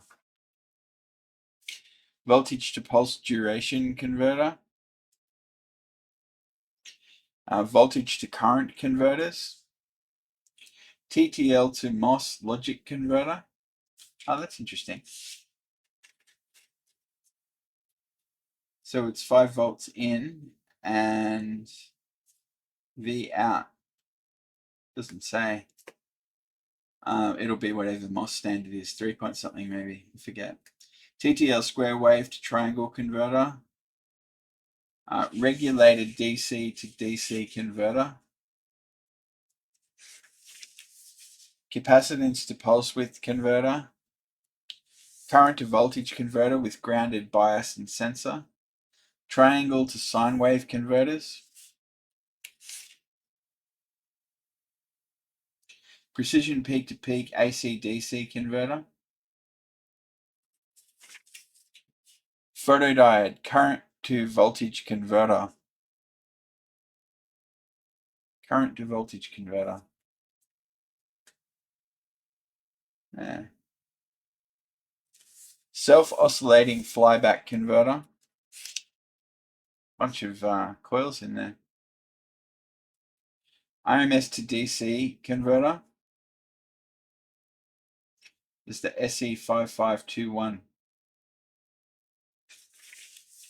100 megahertz converter.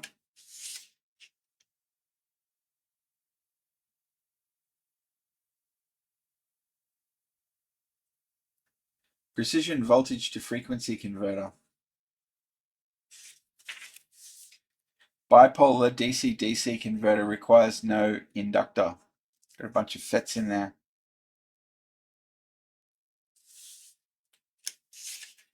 Counters. 8-digit up-down counter. Ring counter with variable timing. 20 kilohertz ring counter. Binary counter. 100 megahertz frequency period counter. Analog counter circuit. Attendance counter. Oh, that's interesting. 10 megahertz universal counter. So we've got an 8-digit up-down counter. Oh man, that can count a lot of digits. This circuit shows how to cascade counters and retain correct leading zero blanking. Ah, cool. The NAND gate detects whether a digit is active since one of the two segments, A or B, is active only and on any unblanked number. Right. I think this is using the technique where you pulse it and it flashes on when recorded. Ring counter with variable timing.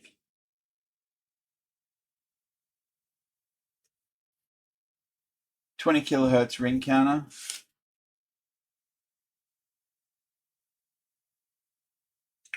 Binary counter. 100 megahertz frequency period counter.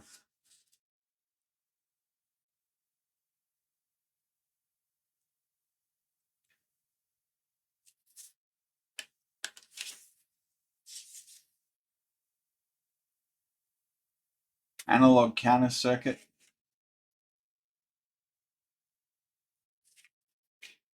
Attendance counter.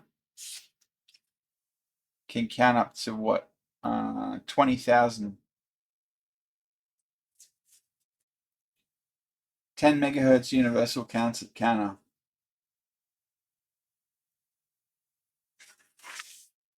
Crystal oscillators. There's a bunch of these. Varactor tuned 10 MHz ceramic resonator oscillator, 10 MHz crystal controlled oscillator, low power 5-volt driven temperature compensated crystal oscillator, TXCO, temperature compensated crystal oscillator, crystal controlled LO for SSB transmitter, crystal oscillator, crystal controlled signal source, 1 MHz FET crystal oscillator, Pierce crystal oscillator, IC compatible crystal oscillator. Crystal oscillator provides low noise, low frequency crystal oscillator, 10 kHz to 150 kHz, overtone crystal oscillator, Colpitts oscillator, crystal controlled oscillator, high frequency crystal oscillator. Crystal controlled oscillator operates from one mercury cell, high frequency signal generator, crystal tester. Crystal stabilized IC timer can provide subharmonic frequencies. Varactor tuned 10 MHz ceramic resonator oscillator. It's got all sorts of bits and pieces in there, doesn't it? 10 MHz crystal oscillator. Low power 5-volt driven temperature compensated crystal oscillator. Crystal controlled local oscillator for SSB transmitter. This oscillator may contain several switched crystals to provide channelized operation. Buffer amplifier may be added if desired. Crystal oscillator uses an LT1011 comparator biased in its linear mode and a crystal to establish its resonant frequency. Crystal controlled signal source. 1 MHz FET crystal oscillator. Pierce crystal oscillator. It's got an inductor in there. The JFET Pierce oscillator is stable and simple. It can be the clock of a microprocessor, a digital timepiece, or a calculator. With a probe at the output, it can be used as a precise injection oscillator for troubleshooting. Attach a small length of wire at the output, and this circuit becomes a micropower transmitter. IC compatible crystal oscillator. Crystal oscillator provides low noise.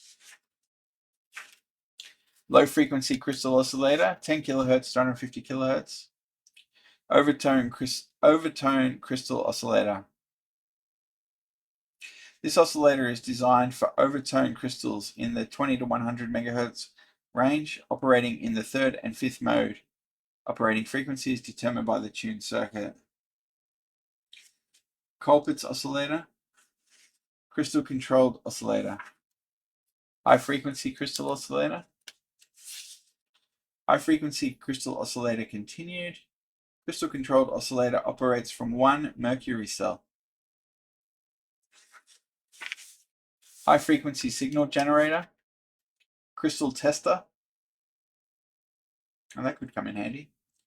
Crystal stabilized IC can provide subharmonic frequency. I'm going to make a note about the crystal tester. This is P151.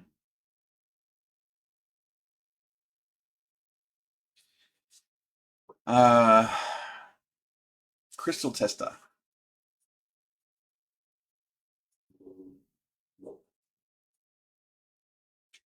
All right.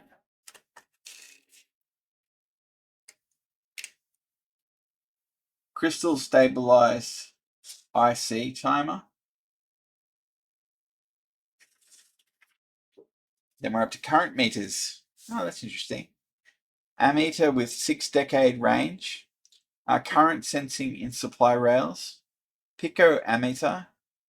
Electrometer amplifier with overload protection. Guarded input picoampere circuit. Ammeter with 6-decade range. Pico ammeter circuit. We got ammeter with 6-decade range. Oh, I see. Current sensing in supply rails. current sensing in supply rails. Picoammeter. Care must be taken to eliminate any stray currents from flowing into the current summing node. Electrometer amplifier with overload protection.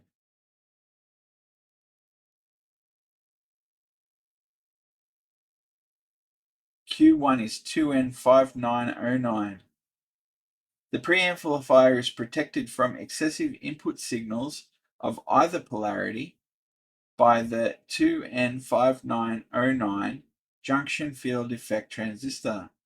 A nulling circuit makes it possible to set the preamplifier output voltage to 0 at a fixed low level, up to plus or minus 10 to the minus 8 amps of the input current. This level is called the standing current and corresponds to the 0 signal level of the instrumentation. The opposing offset current is generated in the 10 to the 9 feedback resistor to buck the standing current. Different current ranges are reached by feeding the preamplifier output to low and high gain amplifier chains.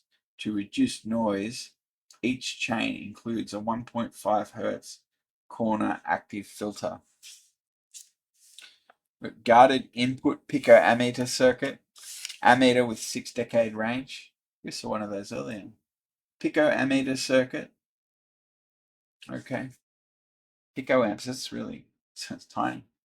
Okay, demodulators. Narrowband FM demodulator with carrier detect, stereo demodulator, AM demodulator, FM demodulator. Narrowband FM demodulator with carrier detect, stereo demodulator. This circuit uses a single IC LM1310 to provide left and right outputs from a composite MPX stereo signal. Oscillator adjust R1 is set for 76 kHz or 19 kHz at pin 10. C1 should be silver mica or MPO ceramic capacitor. AM demodulator. Amplifying and limiting of the AM carrier is accomplished by the IF gain block, providing 55 decibels of gain or higher with a limiting of 40 microvolts. The limited carrier is then applied to the detector at the carrier ports to provide the desired switching function. The signal is then demodulated by the synchronous AM demodulator 1496, where the carrier frequency is attenuated due to the balanced nature of the device. Care must be taken not to overdrive the signal input so that distortion does not appear in the recorded audio. Maximum conversion gain is reached when the carrier signals are in phase, as indicated by the phase gain relationship. Output filtering is also necessary to remove high frequency sum components of the carrier from the audio signal. And here is an FM demodulator. The NE 564 is used as an FM demodulator. The connections for operation at 5 volts and 12 volts are shown in figures 21.4a and 21.4b. The input signal is AC coupled with the output signal being extracted at pin 14. Loop filtering is provided by the capacitors at pins 4 and 5, with additional filtering being provided by the capacitor at pin 14. Since the conversion gain of the VCO is not very high, to obtain sufficient demodulated output signal, the frequency deviation in the input signal should be 1% or higher. Descramblers and decoders. Sine wave descrambler. Outband. I'm just going to have a quick drink.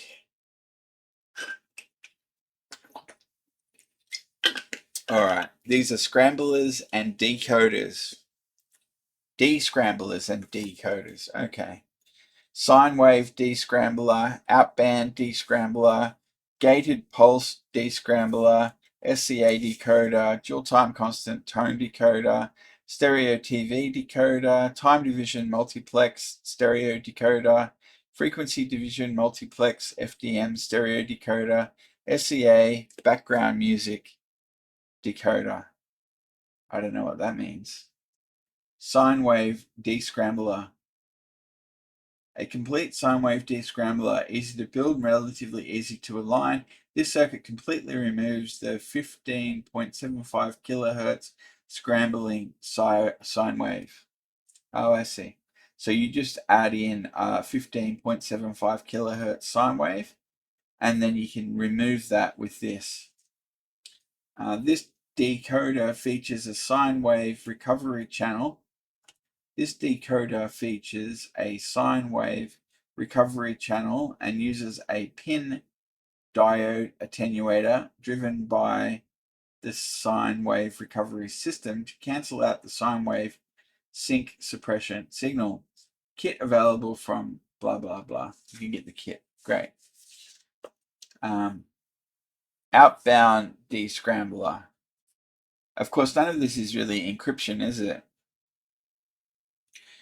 This circuit consists of an amplifier for the sync channel and a video detector which controls an attenuator so that the gain of the system is increased during sync intervals. And the kit's available. Okay. Gated pulse descrambler. This circuit consists of an amplifier. This is a gated pulse descrambler. This circuit consists of an amplifier and video detector with a second subcarrier detector for sync recovery purposes. A pulse former circuit modulates the gain of the main channel, increasing it during sync intervals. Provision for subcarrier audio descrambling is also provided. SCA decoder. All right. The circuit uses a Signetics NE565 phase-lock loop as a detector to recover the SCA signal. The input to the SCA decoder circuit is connected to an FM receiver at a point between the FM discriminator and the de-emphasis filter network. The phase-lock loop IC1 is tuned to 67 kilohertz by R7, a 5K potentiometer. Okay. I'm not sure what SCA stands for. I'm not going to go look it up though. Dual time constant tone decoder. Dual time constant tone decoder. Stereo TV decoder. Time division multiplex stereo decoder. Frequency division multiplex stereo decoder.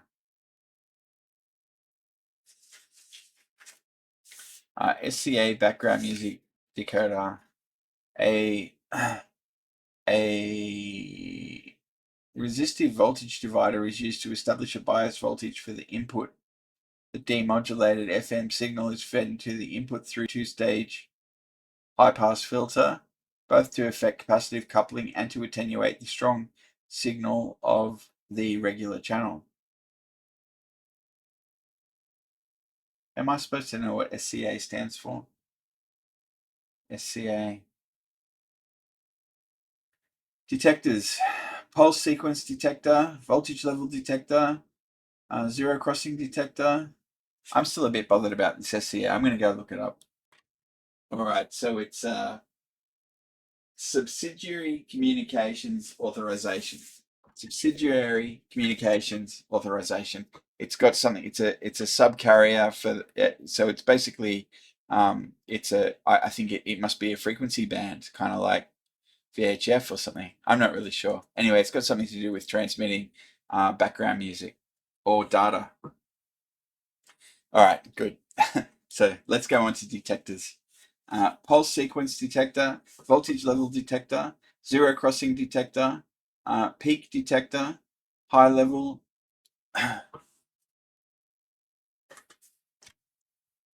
peak detector, level detector, high frequency peak detector, tachometer, single pulse generator, power loss detector, peak detector, phase detector with 10-bit accuracy, frequency limit detector, pulse coincidence detector, pulse sequence detector, voltage level detector, zero crossing detector. Oh, right, zero crossing. Now I understand what that means. It's crossing zero. Makes sense. Peak detector, level detector, high frequency peak detector, tachometer, single pulse generator, power loss detector, peak detector. Yeah, right. Phase detector with 10-bit accuracy, frequency limit detector, pulse coincidence detector. That's great. So when they happen at the same time, something what? Oh, well, there's the output up the top there. Yeah, okay, cool. All right, digital to analog converters. We've got two 8-bit DACs make a 12-bit DAC. And we've got 12-bit DAC with variable step size. So, okay, that's two 8-bits to make a 12-bit. There you go. And we've got a 12-bit DAC with variable step size. Right. So there's some sort of scaling factor there called the step size, I guess. Dip meters, the little dipper. All right. So this is just to test your oil level or something. Display circuits. Vacuum fluorescent display. Expanded scale meter, dot or bar. Low-cost bar graph indicator for AC signals. And the LED bar graph driver. All right. Fair enough. So this is the vacuum fluorescent display. Oh, I see. It's using a whole lot of fluorescent lights behind the okay. I don't know if it flashes them or what. This is an expanded scale meter, dot or bar. Right.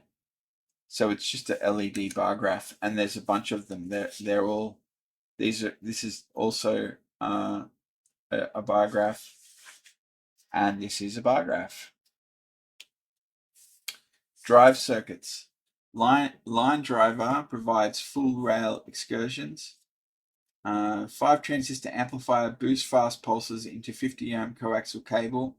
50 ohm transmission line driver. 600 ohm balance driver for line signals. High output 600 ohm line driver. Line driver provides full rail excursions. 5 transistor amplifier boosts fast pulses into 50 ohm coaxial cable.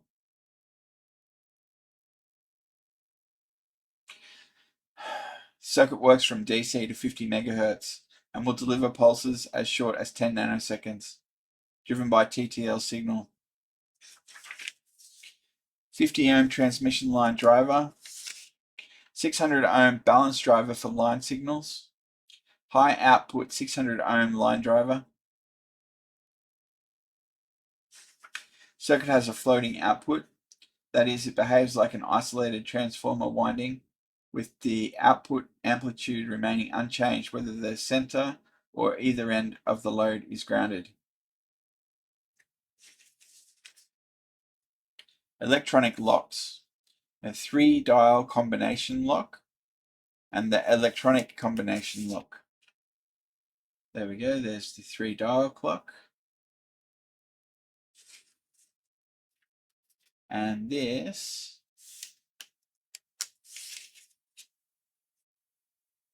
uses the LS7220, some sort of microcontroller, is it? Not sure. Emulator circuits. Simulated inductor, resistor multiplier, capacitor multiplier, JFET AC coupled integrator. Simulated inductor. Oh, that's interesting, isn't it? Simulated inductor. With a constant current excitation, the voltage dropped across an inductance increases with frequency. Thus, an active device whose output increases with frequency can be characterized as an inductance. The circuit yields such a response, with the effective inductance being equal to L equals R1, R2, C. The Q of this inductance depends on R1 being equal to R2. At the same time, however, the positive and negative feedback paths of the amplifier are equal, leading to the distinct possibility of instability at high frequencies. R1 should therefore always be slightly smaller than R2 to assure stable operation.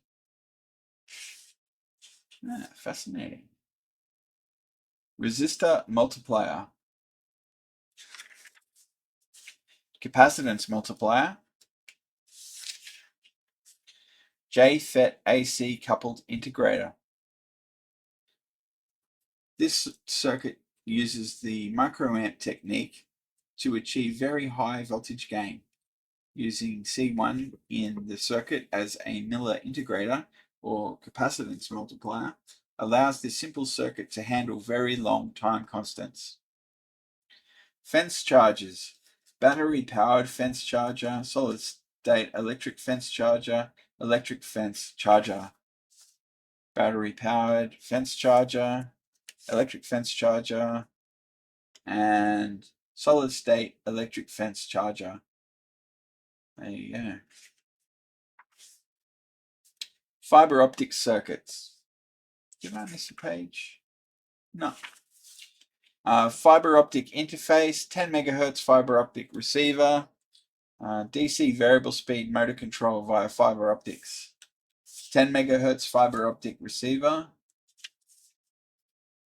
DC variable speed motor control via fiber optics.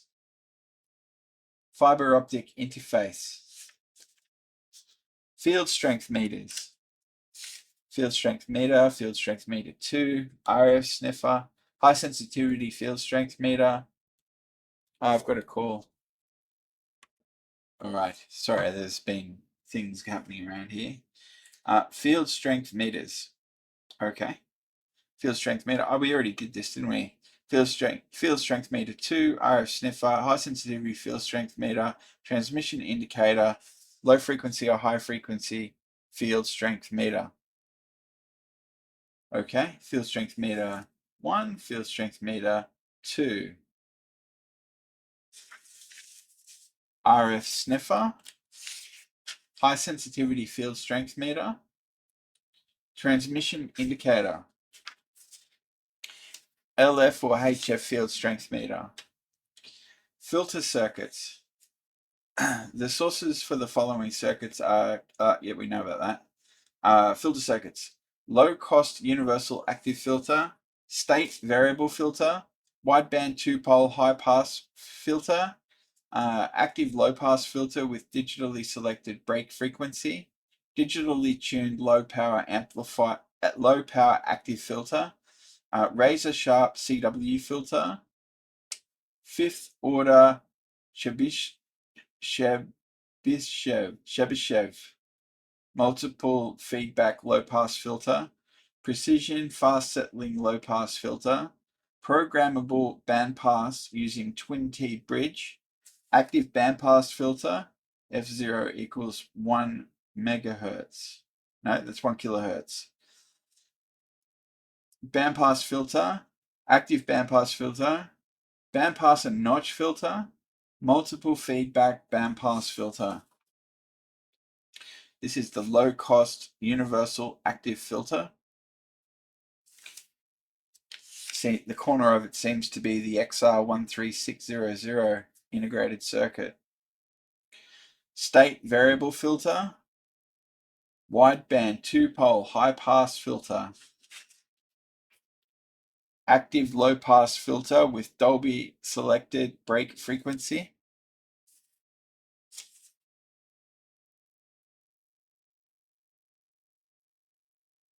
Okay.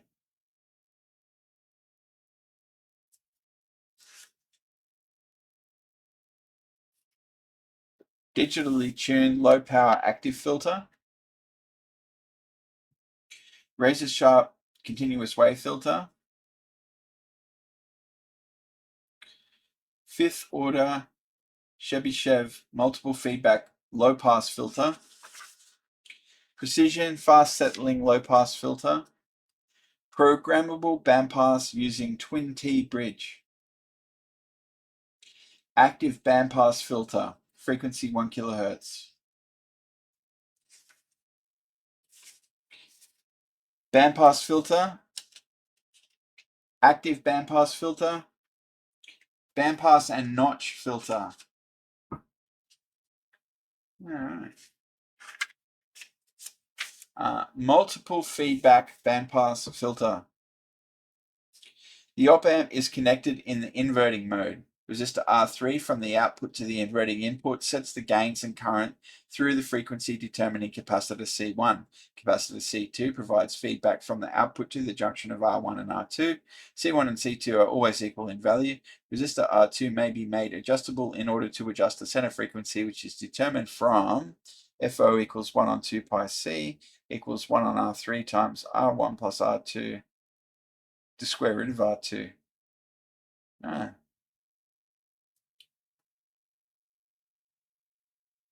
I don't know, I'm a bit confused about that. Flashes and blinkers. Gee, we got a lot of the Das Blinken lights. Look how many. Low voltage lamp flasher, miniature transistorized light flasher, alternating flasher, electronic light flasher, high power battery operated flasher, series SCR lamp flasher, handles a wide range of loads, SCR relaxation flasher, low current consumption lamp flasher, LED flasher uses PUT, 2 kilowatt flasher with photoelectric control, sequential flasher, 1 kilowatt flip-flop flasher circuit, low frequency oscillator flasher, high drive oscillator flasher, transistorized flashes, sequential AC flasher, A-stable flip-flop with starter, LED flasher uses UJT. All right, this is the low voltage lamp flasher. Oh, I'm out of coffee. I need to get more coffee. All right, well, I'm back and I got my coffee and I'm happy. So we're about 1/3 of the way through the book. So this is a low voltage lamp flasher, miniature transistorized light flasher, an alternating flasher, electronic light flasher, high power battery operated flasher, series SCR lamp flasher handles a wide range of loads, SCR relaxation flasher, low current consumption lamp flasher, LED flasher uses UJT. I don't know what a UJT is. It's some sort of FET. 2 kilowatt flasher with photoelectric control. Let's look up UJT. I'll have a look at that quickly. Okay, so a UJT is a unijunction transistor, and it's a special type of transistor that doesn't have, I guess, what is it? It's got an emitter and 2 bases, but no collector.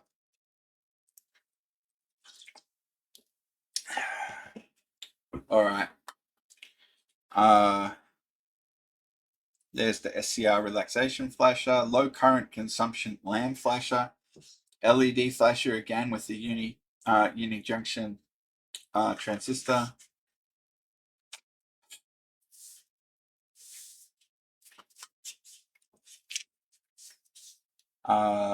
Flasher with photoelectric control.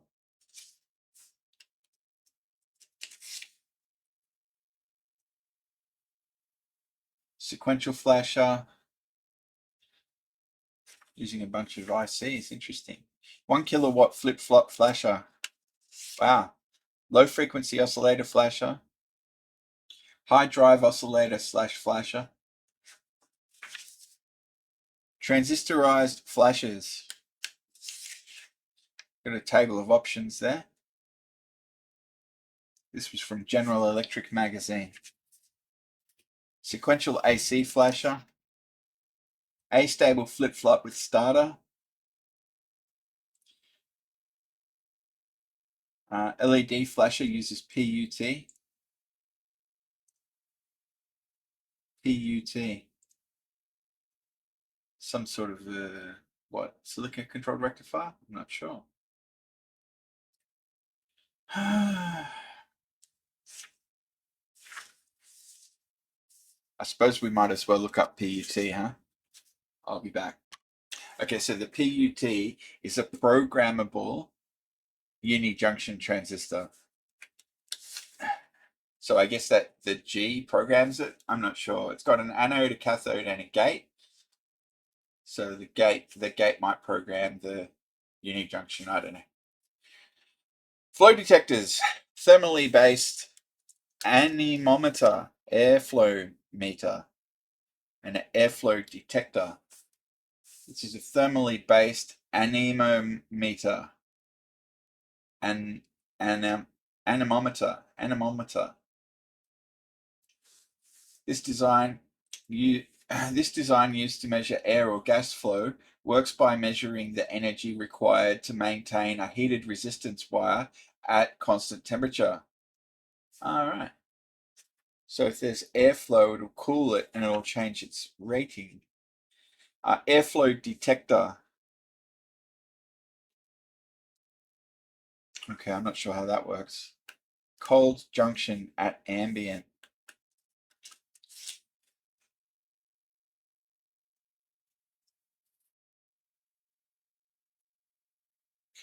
Fluid and moisture detectors. Rain warning bleeper, water level indicator, acid rain monitor, plant water monitor, water level sensing and control, single chip pump controller, plant water gauge, liquid flow meter, rain warning beeper, water level indicator. Is that resistive? Probably is.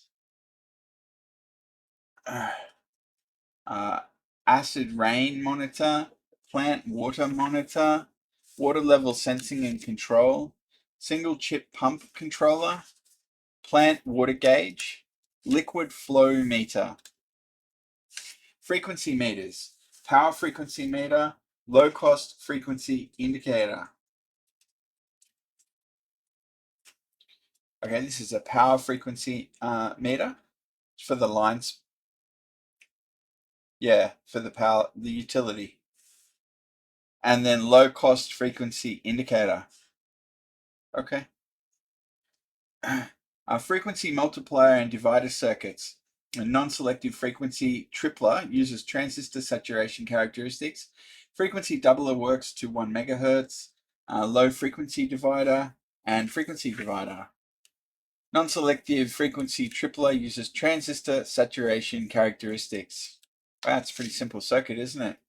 1 NPM and 1 PNP. Frequency doubler works to 1 megahertz. Okay. Again with the PNP and NPN transistors. We've got a low frequency divider. Okay. Did we miss something there? I think we did. Oh, no. Low frequency divider and then the frequency divider using the 565. Frequency to voltage converters. Okay,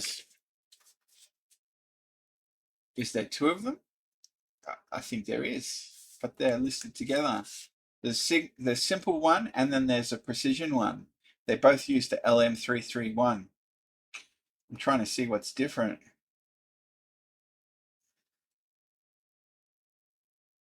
I'm not sure. Oh, it's got an extra amplifier in this one. Yeah. Function generator circuits. Oh wow, there's a bunch of them. Okay. Quad op amp generates 4 different synchronized waveforms simultaneously. A sine-cosine generator for 0.1 to 10 kilohertz. Oscillator or amplifier with wide frequency range. Linear triangle/square wave VCO.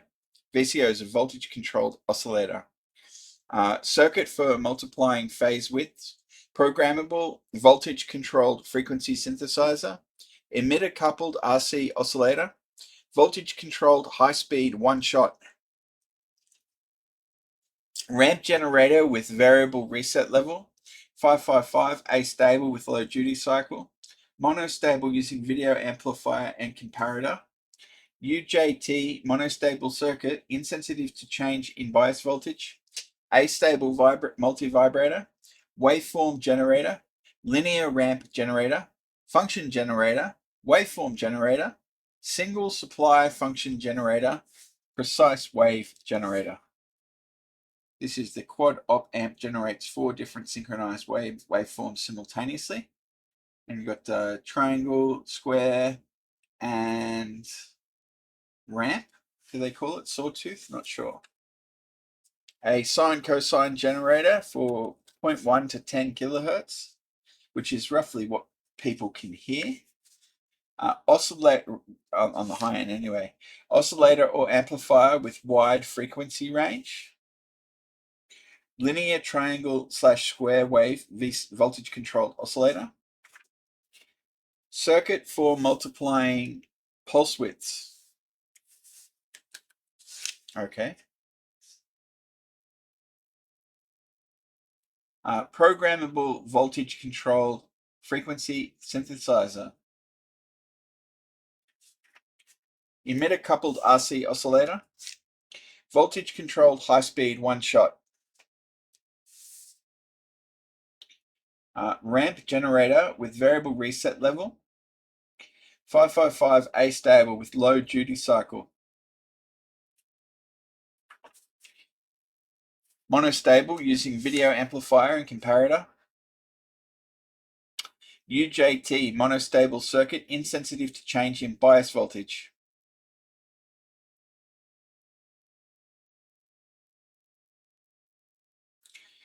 Is that our UJT? The unijunction unijunction transistor must be the 2N4853. Yeah. A-stable multivibrator. Waveform generator. Linear ramp generator.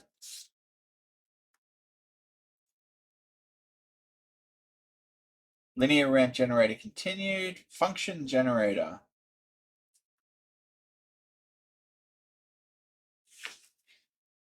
Waveform generator. Single supply function generator. Precise wave generator.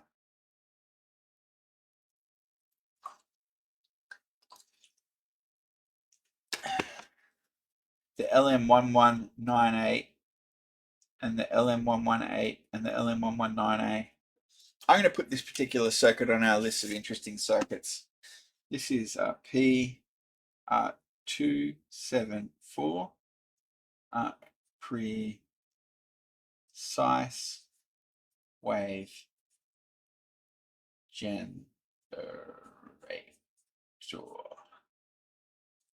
All right. Games. Okay, we've got electronic roulette and the lie detector. So there's our electronic roulette. And here's our lie detector.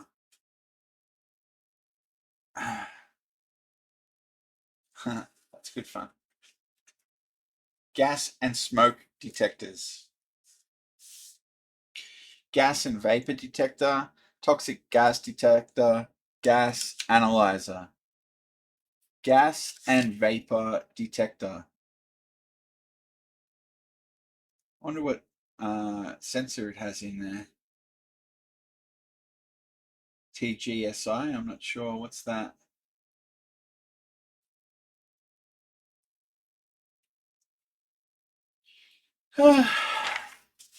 Toxic gas detection. Yeah, okay. So that's a TGSI, toxic gas sensor input or something. SR1 is the TGS812 toxic gas sensor manufactured by Figaro Engineering. Right. Gas analyzer. This is a yes-no gas detector. Hall effect circuits. Angle of rotation detector. Door open alarm. Wow. The angle of rotation. That's amazing. The figure shows two TL3103 linear Hall effect devices used for detecting the angle of rotation. The TL3103s are centered in the gap of a U-shaped permanent magnet. The angle that the south pole makes with the chip face of unit number 1 is defined as angle 0. Angle 0 is set to 0 degrees when the chip face of unit 1 is perpendicular to the south pole of the magnet. As the south pole of the magnet sweeps through a 0 to 90 degree angle, the output of the sensor increases from 0 degrees. Sensor unit number 2 decreases from its peak value of plus VP at 0 degrees to a value of VOQ at 90 degrees. So the output of sensor unit number 1 is a sine function of 0, and the output of unit 2 is a cosine function of 0 as shown. Thus, the first sensor yields the angle of rotation and the second sensor indicates the quadrant location.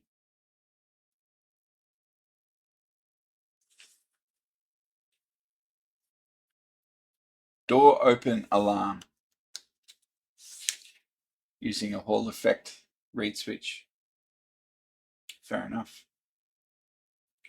Humidity sensors. Relative humidity sensor signal conditioner. Okay, this is the relative humidity sensor signal conditioner. It's a great big honking circuit, isn't it?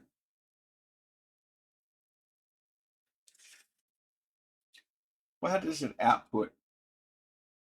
Oh, it outputs a voltage from 1 volt, 0 to 1 volts. Ah, interesting.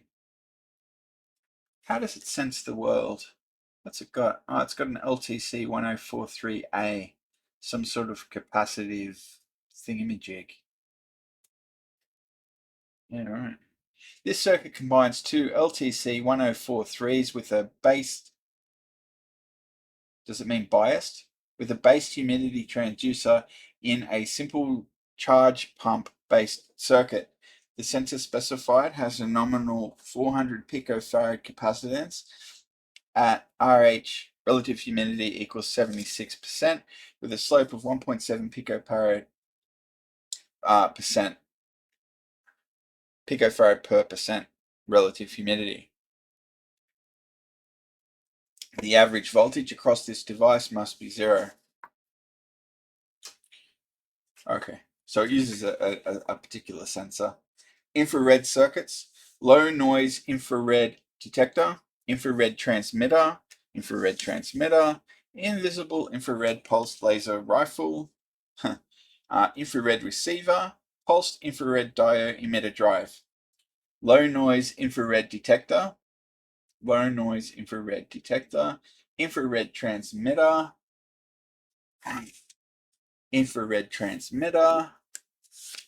invisible infrared pulsed laser rifle. It's mains powered. The device generates an adjustable frequency of low to medium powered infrared pulses of invisible energy and must be treated with care. The portable battery pack is stepped up to 200 to 300 volts by the inverter circuit consisting of Q1, Q2, and T1. Q1 conducts until saturated, at which time the base no longer can sustain it in an on state and Q1 turns off, causing the magnetic field on its collector winding to collapse, thus producing a voltage or proper phase in the base drive winding that turns on Q2 until saturated, repeating the above sequence of events in an on-off action. The diodes connected at the base provide a return path for the base drive current. The stepped-up square wave voltage on the secondary of T1 is rectified and integrated on C2. Yeah, I didn't really understand this at all. Laser rifle. So it's a infrared laser. Infrared receiver. Pulsed infrared diode emitter drive. Instrumentation amplifiers. Instrument preamp. Instrumentation amplifier with plus or minus 100 volt common mode range. Current collector head amplifier. Instrumentation meter driver. Saturated standard cell amplifier. Instrument preamp. The input impedance is the value of potentiometer R1. Oh, that's interesting. If your instrument has extra deep bass, change capacitor C1 to 0.5 UF. And all right.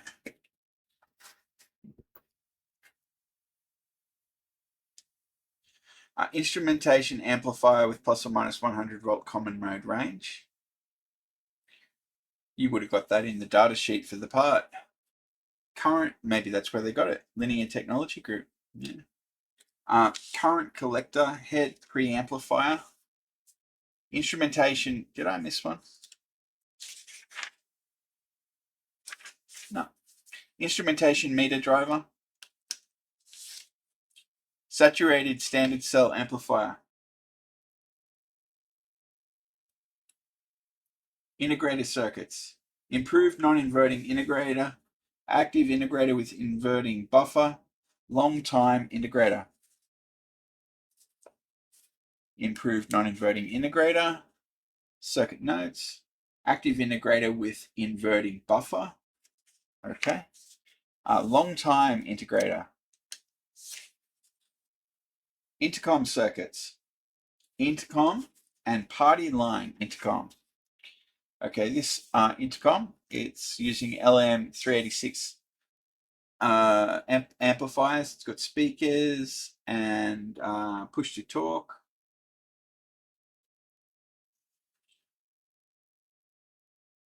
Where's the microphone? I'm not seeing the microphone. Can you see the microphone? Maybe it uses the speaker as a microphone. Yeah, I think it does. Wow. All right. Party line intercom. I'm not sure how that works. A large number of intercom stations can be tied together. All units are connected in parallel, and the entire system is buzzed by only one signaling circuit.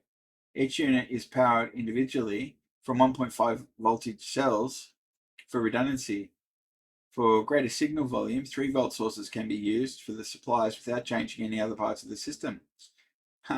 Okay. Lamp control circuits. Voltage regulator for a projection lamp, machine vision illumination stabilizer, DC lamp dimmer, automatic light controller for carport, 800 watt light dimmer, lamp dimmer, rugged lamp driver is short circuit proof, triac lamp dimmer, triac 0-point switch, and tandem dimmer is a crossfader. Voltage regulator for a projection lamp. Machine vision illumination stabilizer. What on earth is that? DC lamp dimmer. Automatic light controller for carport. 800 watt light dimmer. Lamp dimmer. Rugged lamp driver short circuit proof. Triac lamp dimmer. Triac 0-point switch. On the initial part of the positive half cycle, the voltage is changing rapidly from 0, causing a large current to flow into capacitor C2. The current through C2 flows through R4, D3, and D4 into the gate of the triac Q2, causing it to turn on very close to 0 voltage. Once Q2 turns on, capacitor 3 charges to the peak of the line voltage through diode 5. When the line voltage passes through the peak, D5 becomes reverse bias and C3 begins to discharge through D4 and the gate of Q2. At this time, the voltage on C3 lags the line voltage. When the line voltage goes through 0, there is still some charge on C3, so that when the line voltage starts negative, C3 is still discharging into the gate of Q2. Thus, Q2 is also turned on near 0 on the negative half cycle. This operation continues for each cycle until switch S1 is closed, at which time SCR-Q1 is turned on. Q1 shunts the gate current away from Q2 during each positive half cycle, keeping Q2 from turning on. Q2 cannot turn on during the negative cycle because C3 cannot charge unless Q2 is on during the positive half cycle. And this is the tandem dimmer, which is, I guess, some way of implementing a crossfader. The crossfader circuit can be used for fading between two slide projectors. Ah, right.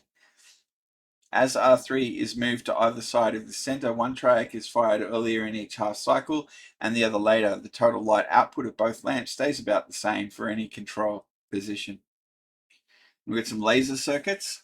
It's a laser light detector and stabilizing a laser discharge current. Okay, so this is a laser light detector. Laser light detector. And this is stabilizing a laser discharge current. Yeah, right.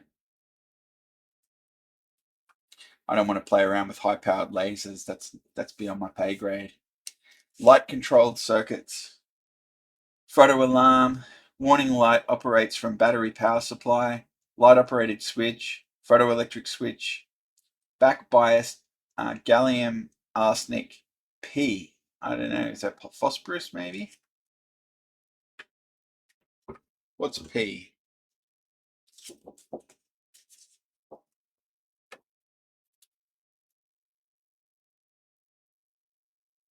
Have you seen it already?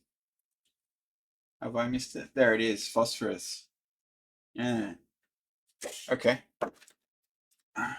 So that looks like a certain type of LED. Oh, oh, I see. It's using the LED as a light sensor, which apparently you can do. Cool. Twilight triggered circuit, automatic mooring light, electronic wake-up call, photodiode sensor amplifier, light-seeking robot, synchronous photoelectric switch, photocurrent integrator, robot eyes, modulated light beam circuit cancels ambient light effects, monostable photocell circuit has self-adjusting trigger level, thermally stabilized pin photodiode signal conditioner, PIN. I don't know what it stands for. Photo alarm. Photo alarm.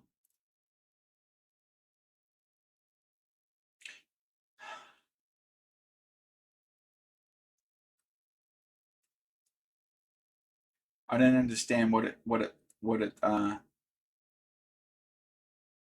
there's a sensitivity control R1. I don't know why it's called photo alarm. Does it detect a flash? I'm not sure. Warning light operates from battery power supply. Light operated switch. Photoelectric switch. Back bias gallium arsenate phosphorus lead operates as light sensor. Yeah, right. It was amazing how simple that circuit was, by the way. Did you notice? Look at that.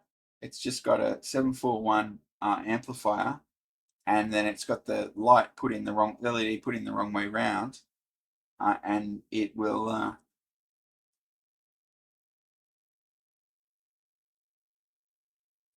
Yeah. Actually, I think that we want to make this circuit, don't we? I think we do. I think we do.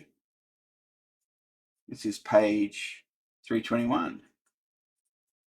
I'll just put in LED light sensor.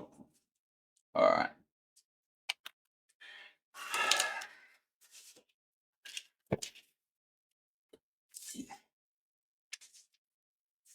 Twilight triggered circuit.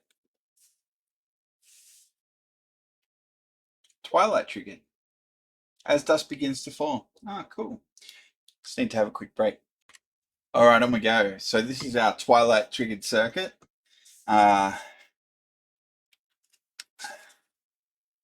Automatic mooring light. This is a JFET op amp and a voltage regulator. Electronic wake-up call. It's a light dependent. Photodiode sensor amplifier. Okay. Light-seeking robot. Yeah, that's fun. Synchronous photoelectric switch. Photocurrent integrator. Robot eyes. Modulated light beam circuit cancels ambient light effects. Monostable photocell circuit has self-adjusting trigger level. Thermally stabilized pin photodiode signal conditioner.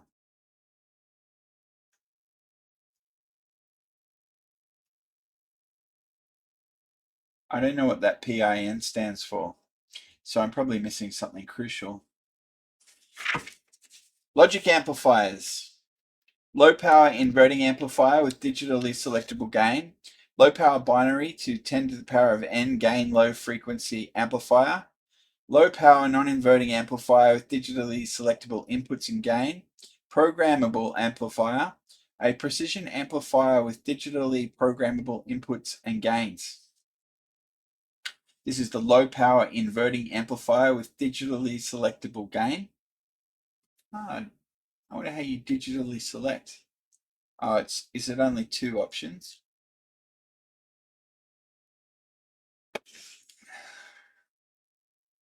Yeah. Low power binary to 10 to the power of n gain low frequency amplifier using a DG304A.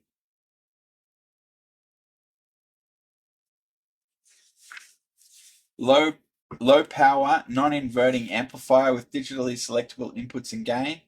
Programmable amplifier. A precision amplifier with digitally programmable inputs and gain. There we go. That's got more choices, doesn't it? LVDT circuits. Okay, so that sounds like linear variable differential transformer. Linear variable differential transformer. Linear variable differential transformer, driver demodulator. Linear variable differential transformer signal conditioner.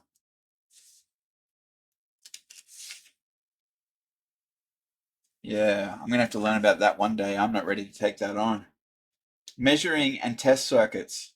Magnetometer, resistance ratio detector, continuity tester for PCBs, wire tracer, diode testing, measuring phase difference from 0 degrees to 180 degrees, ground tester, making slow logic pulses audible, unidirectional motion sensor, magnetometer. Does it just detect a magnet? Oh, there it is there. There's two inductors for detecting magnets. Is it? The circuit uses two general-purpose NPN transistors, Q1 and Q2, and a special hand-wound dual-coil probe ferrets out the magnetism. Okay, so we make those coils to find the magnetism. Q1 and its associated components form a simple VLF oscillator circuit, is that very low frequency, with L1, C2, and C3 setting the frequency. The VLF signal received by the pickup coil, L2, is passed through C5 and rectified by diodes D1 and D2.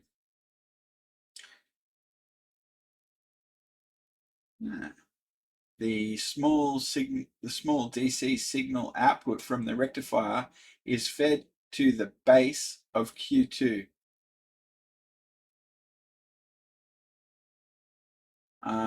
Configured as an emitter follower, which is then fed to a 0 to 1 milliamp meter M1. Oh, okay, so it's literally just going to detect the magnetism and output it on the magnet. I'm going to put this on the list of projects to make. This one sounds like fun. This is 341 P341 magnetometer. Magnetometer. Running out of space to write the interesting circuits on.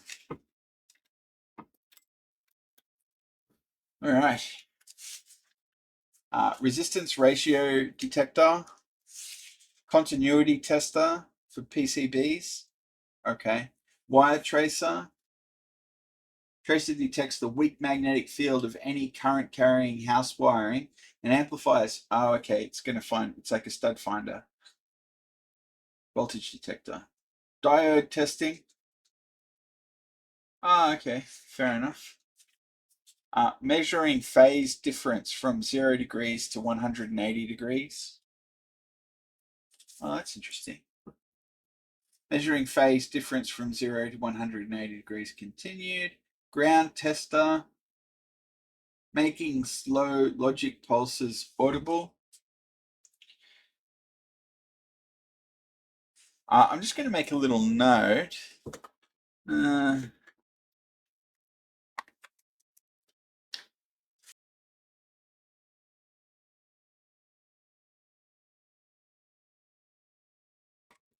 Right, so I've just made myself a note to check out this ground tester circuit.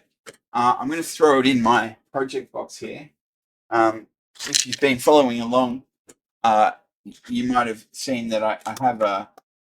This is a ground.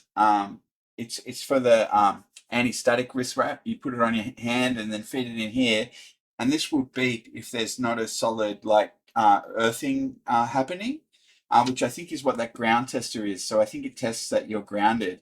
And I have no idea what the internals of this look like, but I'm planning to unbox it to have a look and, well, tear down, not unbox, tear down. Just want to have a look on the inside of it. But I'll put myself a little note in there to check out this circuit when I do finally have a look in here. And we'll see if they're similar circuitry or completely different, or if there's anything to be discovered. So that's good. Making slow logic pulses audible. That's fun. Unidirection motion sensor. Just one direction. All right, we're up to medical electronic circuits. You probably don't want to be in the business of making your own electronic circuits. There's a heart rate monitor and a medical instrument preamplifier. This is the let's put those scales.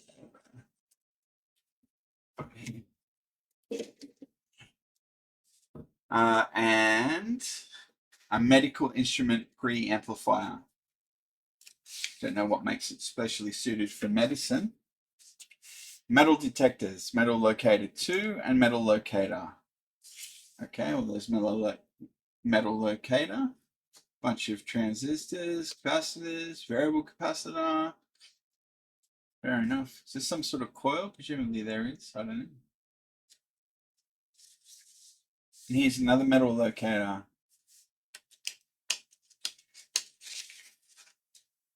All right. Metronomes. Simple metronome, metronome 1, AC line operated unijunction metronome, metronome 2. Simple metronome, metronome 1. Metronome just ticks at you. It's not super interesting. There's one that's powered from the utility. Metronome 2. Okay, miscellaneous treasures. Oh, there might be some good stuff in here. Okay, we've got squid firing circuit 1, squid firing circuit 2, model rocket launcher, push on, push off electronic switch, gain feeder controller, single LED can indicate 4 logic states, inexpensive radio control uses only SCR, guitar and bass tuner, 4-channel commutator, 2-wire tone encoder, differential hold, 5 MHz phase encoded data read circuitry, shift register, power on reset, noise immune 60 Hz line sync, DC static switch, and SCR flip-flop. What does it mean, squib finding? I don't understand the language. Squib. Capacitor C1 is charged to plus 28 volt through R1 and stores energy for firing the squib. A positive pulse of 1 milliamp applied to the gate of the SCR will cause it to conduct discharging Q1 into the squib load. I'm going to have to look up squib. So it turns out a squib is a small explosive device. So this is for setting off explosions, fireworks and pyrotechnics and stuff. All stuff I'm not going to be involved with. Model rocket launcher. Yeah, I'm not probably going to be building rocket launchers. Push on, push off electronic switch. Okay, that's cool. And it uses the relay. It doesn't use transistors. Gain feed controller. Does it mean like birds? Gain? The circuit is built around an LM339 quad comparator U1, which forms the basis of a Schmitt trigger, timer circuit, and a window comparator. One comparator within the LM339, pins 176 plus LDR1, R4, R5, R6, and R8 is used as a Schmitt trigger. The timer circuit, which receives its input from the Schmitt trigger, consists of R9, R10, R11, and R13. The last 2/4 of U1, pins 8, 9, 10, 11, 13, and 14 are wired as a window comparator. The two inputs of the window comparator are derived from the charge on capacitor C1, which is fed to pins 9 and 10 of U1. The other inputs are picked from 2 points along a voltage divider network consisting of R1, R2, and R3. Diode D1 is used as a blocking diode, forcing capacitor C1 to discharge through R10 and R13. The window comparator looks for any voltage falling between 1/3 and 2/3 of the supply voltage. When the voltage falls between these 2 points, the output of the new window comparator, pins 13, 14, goes high. Transistors Q1 and Q2 would turn on when the pins 13, 14 junction goes high, energizing the relay K1. The energized relay provides DC path to ground, activating the motor M1, which reloads the feeder. The timer circuit also provides immunity from triggering due to lightning. The on time of relay K1 is determined by the charge cycle of C1, R11, and R9, or the discharge cycle of C1, R10, and R13. Changing the value of either a resistor or capacitor changes the timing cycle. There you go. I'm reminded of that scene from Back to the Future in the first thing, at the very opening, where they turn up at Doc's house and they go through and they see all of his crazy inventions, and he's got a robotic arm that automatically takes the tin dog food out and just sends it to the tray, but it's all overflowing because he hasn't been there for a week. I thought that was pretty funny. Single LED can indicate 4 logic states. Inexpensive radio control uses only one SCR, guitar and bass tuner, 4-channel commutator, 2-wire tone encoder, okay, differential hold, 5 MHz phase encoded data read circuitry. Oh wow. Shift register. Oh yeah. How many bits?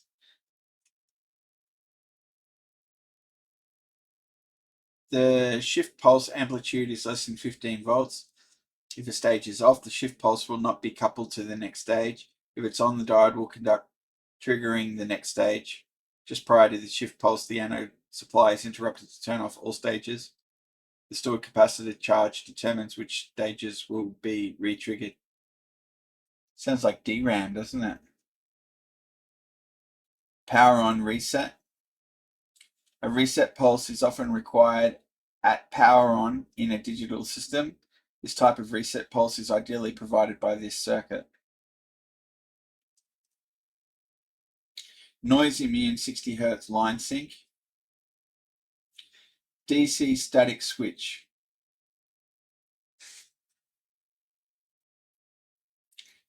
Modulator circuits.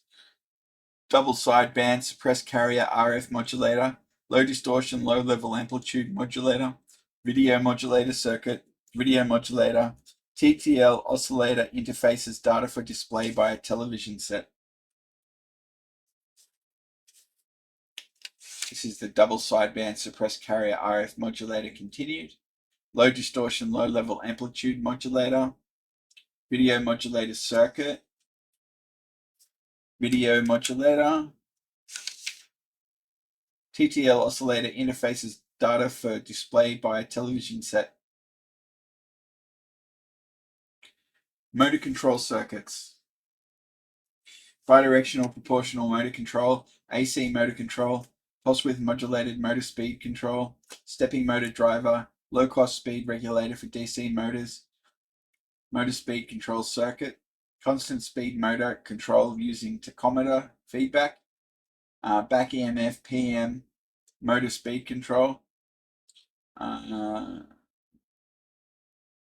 DC motor speed control, reversing motor drive DC control signal, N-phase motor drivers, servo motor drive amplifier, DC servo drive employs bipolar control input, 400 Hz servo amplifier, 3-phase power factor controller, motor/tachometer speed control, closed loop tachometer feedback control. Bidirectional proportional motor control, AC motor control, pulse width modulated motor speed control, stepping motor driver, low cost speed regulator for DC motors, motor speed control unit, constant speed motor control using tachometer feedback, back EMF PM motor speed control, DC motor spread control, DC motor speed control, reversing motor drive DC control signal, N-phase motor drivers, 2-phase and 3-phase. Wow. Servo motor drive amplifier, DC servo drive employs bipolar control unit, 400 Hz servo amplifier, 3-phase power factor controller, motor/tachometer speed control, closed loop tachometer feedback control. Multiplier circuits, analog multiplier and 0.01% analog multiplier. So there they are, the analog multiplier and the 0.01% analog multiplier. Noise reduction circuits, audio squelch circuit, precise audio clipper, balance amplifier with loudness control, noise limiter, audio powered noise clipper. Audio squelch circuit, precise audio clipper, balanced amplifier with loudness control, noise limiter, audio powered noise clipper.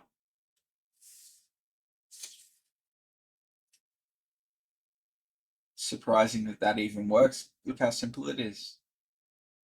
T1 and T2 are 600 to 8 ohm transformers. Any transistor radio output transformers with 500 to 4 ohm impedance may be used. Okay. Notch filters. Adjustable Q notch filter, 1/800 Hz notch filter, 550 Hz notch filter, tunable audio notch filter circuit, audio notch filter, tunable notch filter uses an operational amplifier, active band reject filter, wire and bridge notch filter, tunable audio filter, passive bridge, differentiator, tunable notch filter, adjustable Q notch filter, 1800 hertz notch filter, 550 hertz notch filter, tunable audio notch filter circuit,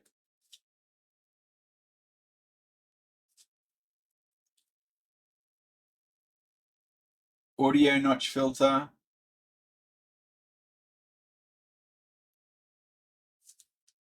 tunable notch filter uses an operational amplifier, active band reject filter.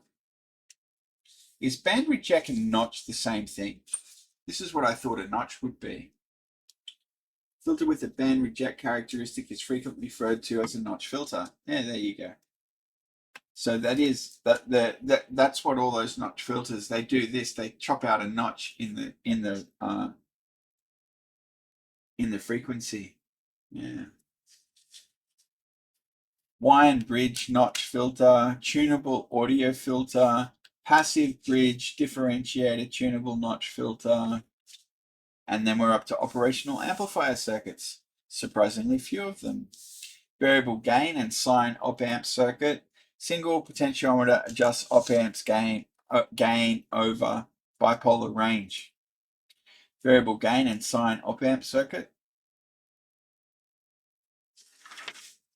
And single potentiometer adjusts op-amp's gain over bipolar range. Optically coupled circuits. Three-phase switch for inductive load. Oh, I'm out of coffee again. Give me a sec. All right, optical coupled circuits. Three-phase switch for inductive load, integrated solid-state relay, stable optocoupler, microprocessor triac array driver, DC linear coupler, linear AC analog coupler, simple AC relay using two photon couplers, linear analog coupler, high sensitivity, normally open two-terminal, zero voltage switching half-wave contact circuit. Wow, that title went over 3 lines. High-speed paper tape reader, digital transmission isolator, isolation and zero voltage switching logic, optical communication system, linear optocoupler circuit for instrumentation, 50 kilohertz center frequency FM optical transmitter, receiver for 50 kilohertz FM optical transmitter. Wow, there's a lot of optically coupled circuits, isn't there? This is the three-phase switch for inductive load. This is integrated solid-state relay. I'm interested to know about that. Do they make one or use one? V13OLAO2B.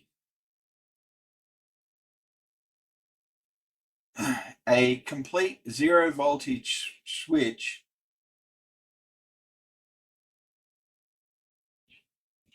solid-state relay contains an input circuit, an output circuit, and the power thyristor.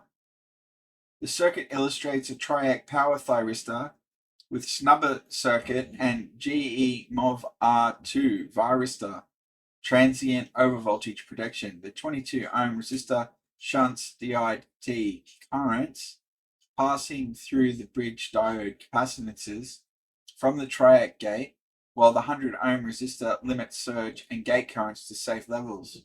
Although the circuits illustrated are for 120 volt RMS operation, relays that operate on 220 volt require higher voltage ratings on the MOV, rectifier diodes, triac, and pilot SCR. The voltage divider that senses zero crossing must also be selected to minimize power dissipation in the transistor it's supposed to say opto-isolator, I think. Optisolator. Optisolator. I don't think that's a word.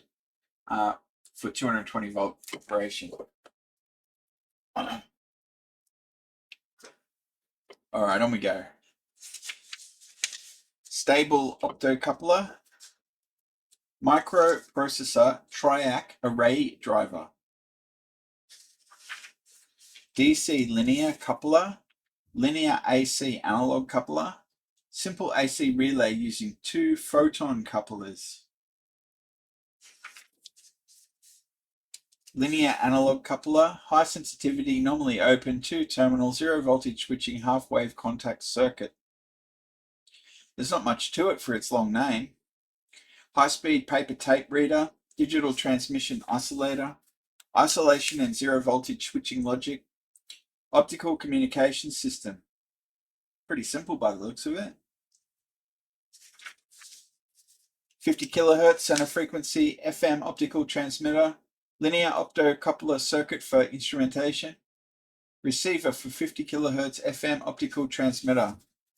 Oscillators, RF Genie, emitter coupled big loop oscillator, simple triangle square wave oscillator, oscillator adjustable over 10-to-1 range, 1 second, 1 kilohertz oscillator, single control 4-decade variable oscillator, tunable frequency oscillators, resistance controlled digital oscillator, cassette bias oscillator, 1 kilohertz oscillator.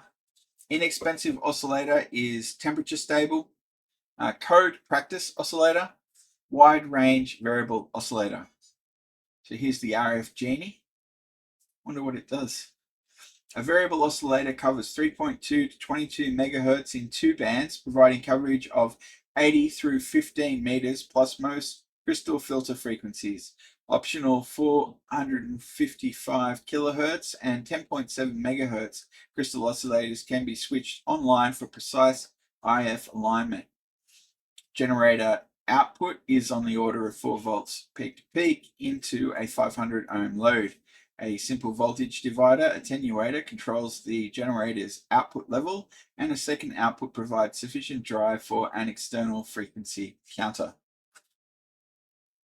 Emitter coupled big loop oscillator, simple triangle square wave oscillator, oscillator adjustable over 10-to-1 range, 1 second, 1 kilohertz oscillator. This circuit operates as an oscillator and a timer.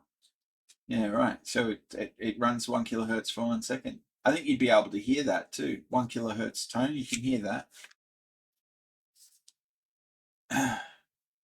Single control 4-decade variable oscillator. Tunable frequency oscillators. Resistance controlled digital oscillator. Cassette bias oscillator. This is something to do with the microphone and recording. Yeah, right. Anyway, we don't use cassette tapes anymore. 1 kilohertz oscillator. If fine output control is desired, add the 10K potentiometer. When the oscillator is connected to a DC circuit, then connect a DC blocking capacitor in series with the potentiometer's wiper arm. Inexpensive oscillator is temperature stable. Oh, there you go. Code practice oscillator. That's Morse code, presumably. Wide range variable oscillator. Okay. Oscilloscope circuits. Analog multiplexer converts single trace scope to 4-trace. Oh wow. FET dual trace scope switch. FET dual trace scope switch. And scope calibrator. Okay. Analog multiplexer converts single trace scope to 4-trace. Fascinating. And 4052. It's a CMOS 4052. This adapter circuit, based on a dual 4-channel analog multiplexer, handles digital signals to at least 1 megahertz and analog signals at least through the audio range. The dual multiplexer's upper half selects one input for display. The lower half generates a staircase to offset the baselines of each channel, keeping them separate on the screen. The emitter follower buffers the staircase, which is then summed with the selected signal. A 2-bit binary counter addresses the CMOS 4052 multiplexer.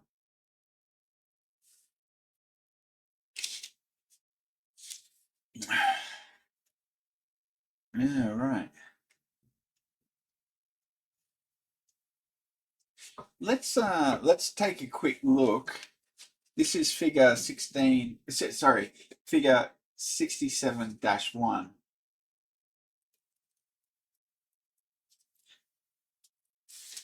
Which is here.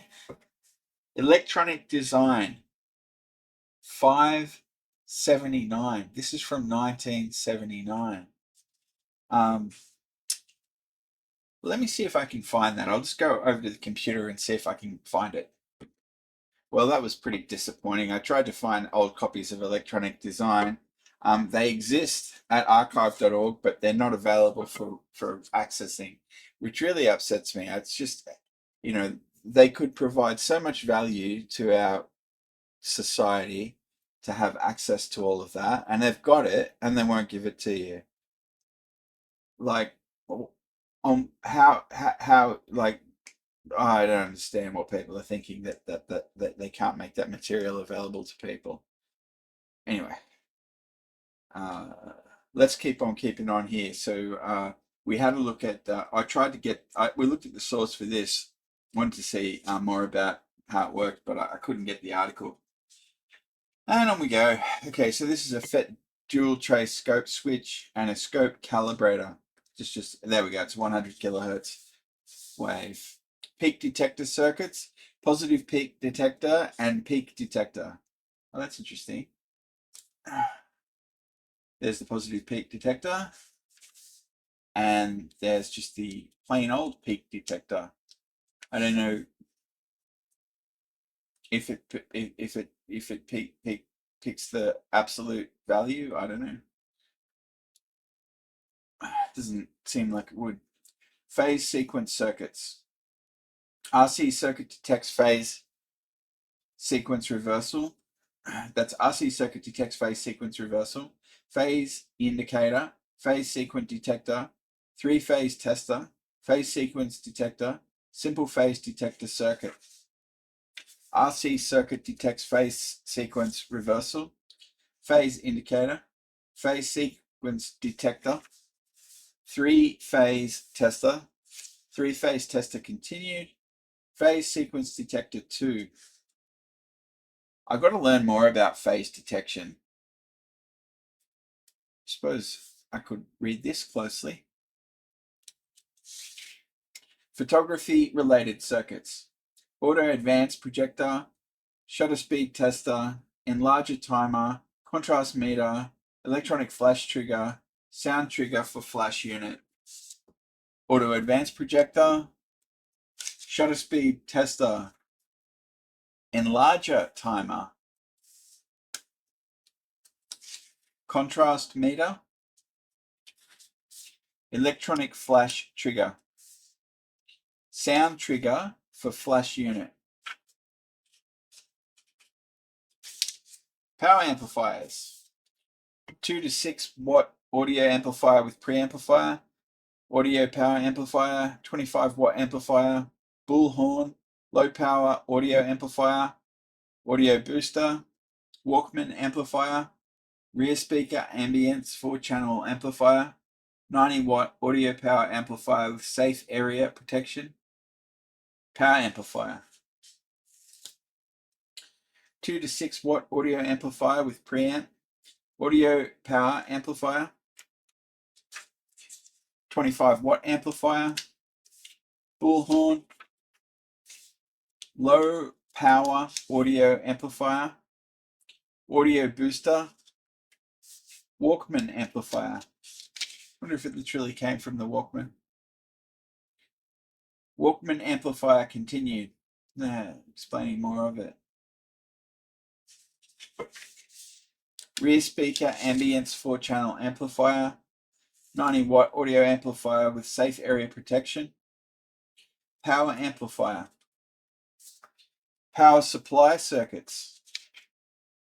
8 amp regulated power supply for operating mobile equipment, uninterruptible power supply for personal computers, 5-volt supply including stabilized momentary backup, power switching circuit, radiation hardened 125 amp linear regulator, switch mode power supply, micro power band gap reference supply, variable current source 100 milliamp to 2 amp, basic single supply voltage regulator, bench top power supply, 400 volt 60 watt push pull power supply, 500 kilohertz switching inverter for 12 volt systems, 10 amp regulator with current and thermal protection, bipolar power supply for battery instruments, power supply for 25 watt arc lamp, standby power for non-volatile CMOS RAMs, HV regulator, I think it's HV is high voltage regulator with fold back current limiting, 90 volt RMS voltage regulator using PUT. That's a programmable uni-junction transistor, as we learned earlier. 12 to 14 volt regulated 3 amp power supply, DC to DC SMPS variable 18 volt to 30 volt out at 0.2 of an amp, offline flyback regulator, SCR pre-regulator fits any power supply, voltage regulator, Zener diode increase fixed PMP regulators output voltage ratings, increasing the power rating of Zener diodes, memory save on power down. Oh, that's an odd place to have that. So it's going to save its memory on power down. It's not a power circuit. Well, is it? I don't know. 8 amp regulated power supply for operating mobile equipment, uninterruptible power supply for personal computers, supply including stabilized momentary backup, 5-volt supply including stabilized momentary backup continued, power switching circuit, radiation hardened 125 amp linear regulator, switch mode power supply, micro power band gap reference supply, variable current source, basic single supply voltage regulator, benchtop power supply. Cool. 400 volt 60 watt push pull power supply. I didn't know you could have push pull power supplies. I did know you could have a push pull amplifier. So there you go. Same technique, I guess. 500 kilohertz switching inverter for 12 volt systems, 10 amp regulator with current and thermal protection, bipolar power supply for battery instruments, power supply for 25 watt arc lamp, standby power for non-volatile CMOS RAMs,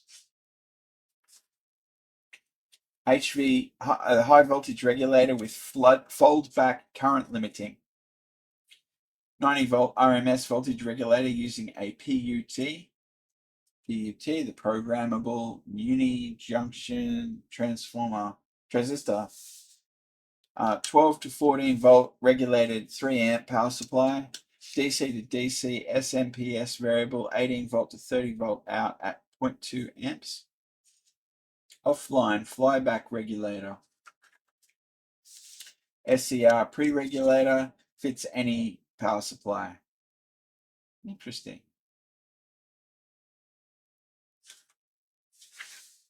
Voltage regulator, Zener diode increase fixed PMP regulators output voltage ratings,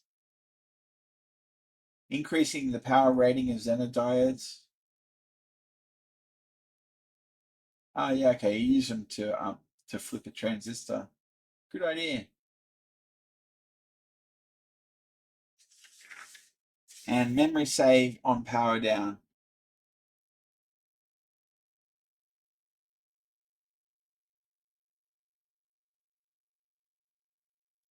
The auxiliary output powers the memory, while the main output powers the system and is connected to the memory store pin.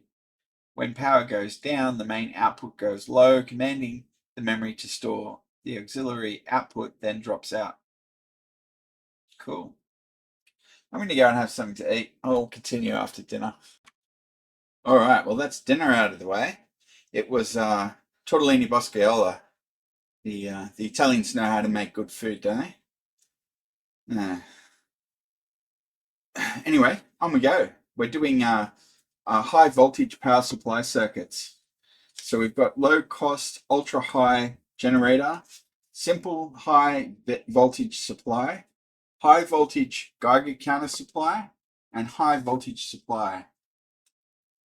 All right, this is a low cost, ultra high voltage generator. Okay.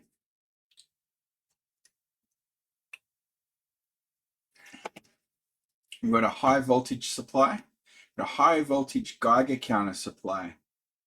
Not sure what that even really means, but high voltage is not my jam. I'm not going to be doing any of that. High voltage supply.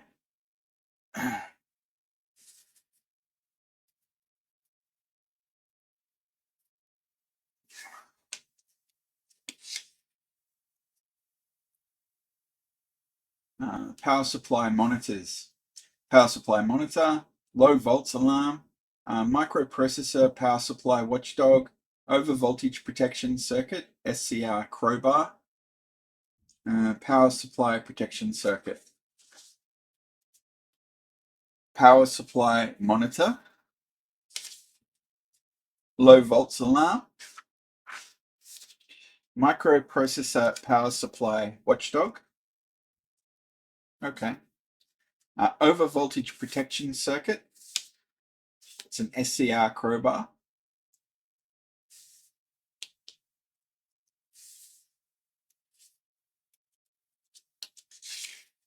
Yeah, right.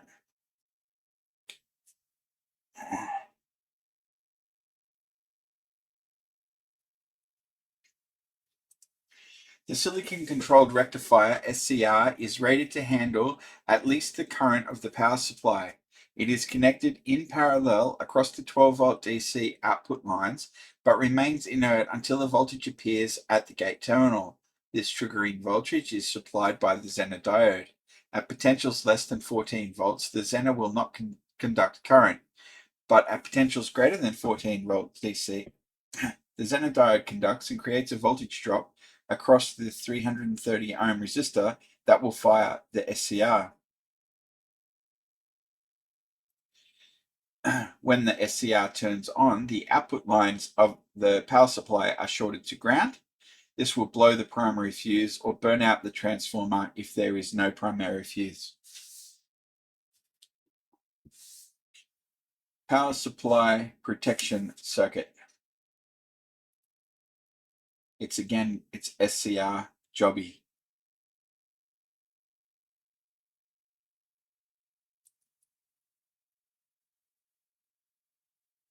It's got a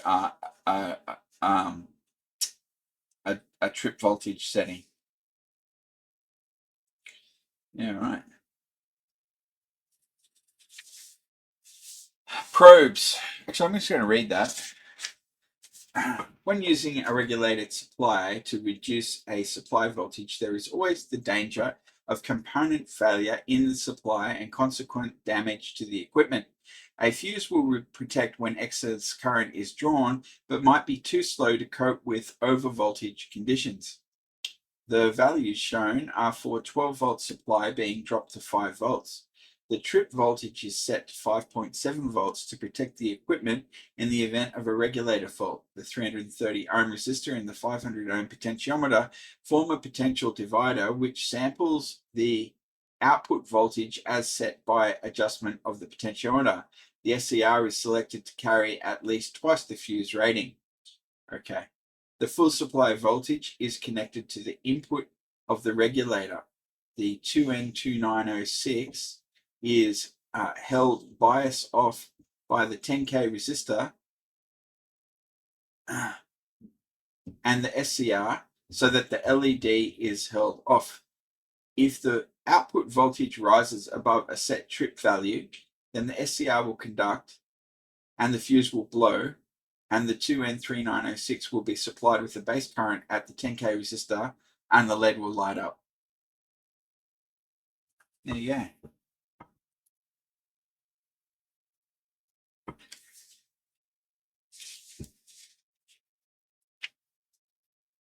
Probes. Microvolt probe, single injector tracer, general purpose RF detector, clamp on current probe compensator, 650 megahertz amplifying prescaler probe, tone probe for testing digital ICs. I think I might end up making one of those one day. Not today though, I've got too many other things on the boil. This is the microvolt probe, built with some L741 op amps. Easy peasy. Single injector tracer, general purpose RF detector,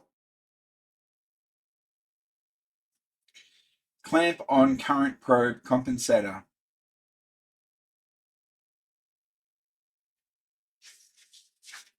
.650 megahertz amplifying prescaler probe. Tone probe for testing digital ICs. The tone probe uses sound to tell the status of the signal being probed. The probe's input circuit senses the condition of the signal and produces either a low-pitch tone for low-level signals, less than 0.8 volts, or a high-pitch tone for high-level signals, greater than 2 volts.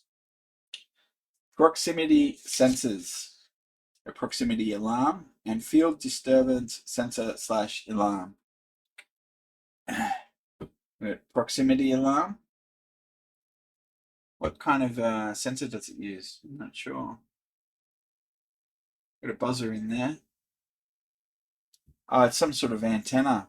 Oh, that's interesting, isn't it? Yeah, and it's just discrete logic stuff.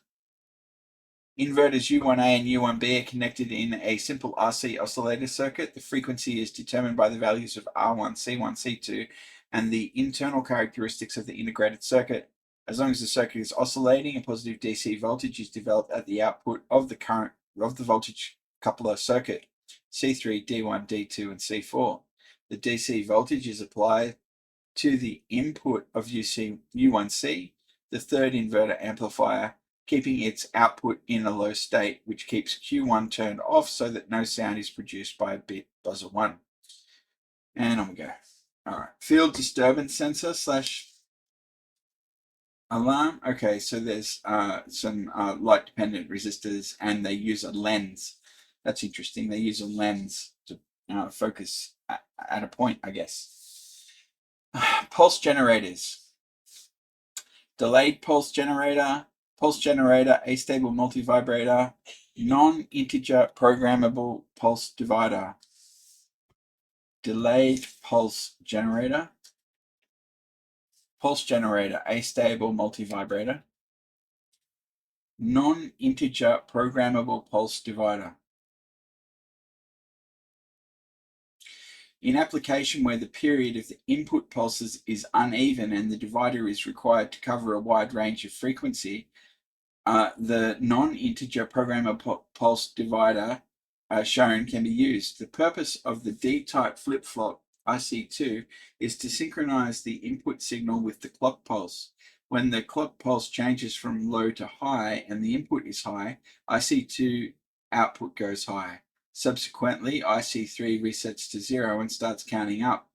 The number of pulses at the output of IC3 is 10 times the input pulse. IC4 and IC5 are cascaded to form a 2-decade programmable down counter.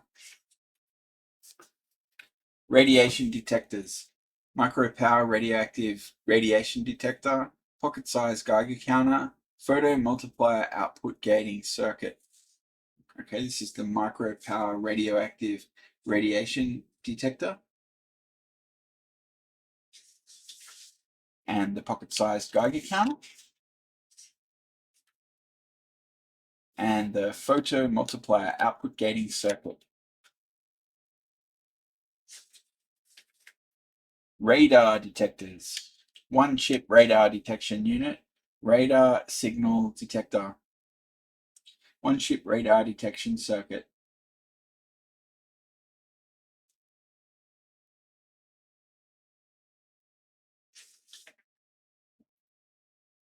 And radar signal detector.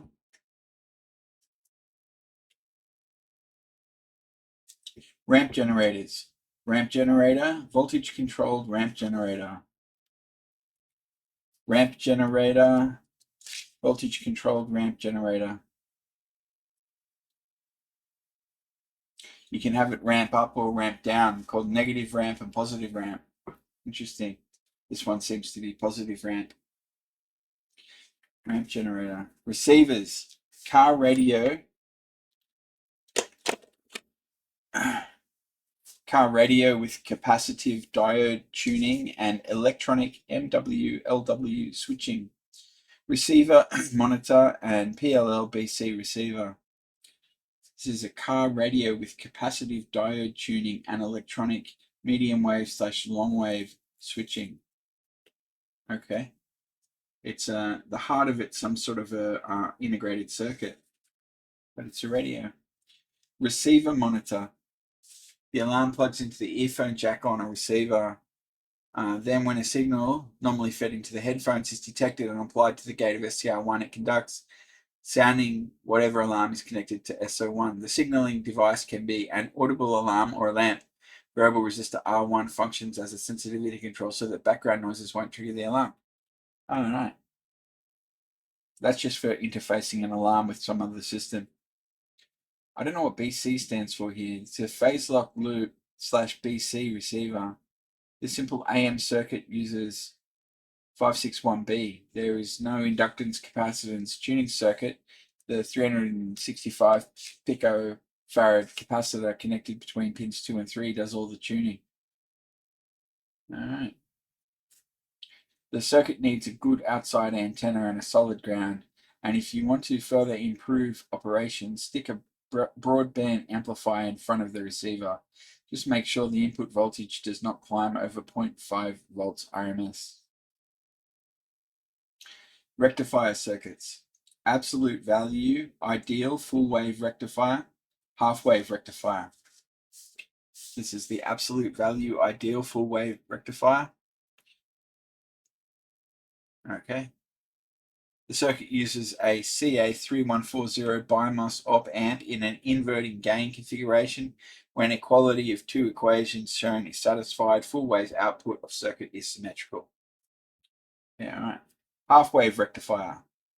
So it just chops off half of the AC signal. It's called rectification. It's done with the diodes here. Yeah. I don't know what they needed the amp for. The NE5535 device will work up to 10 kilohertz with less than 5% distortion.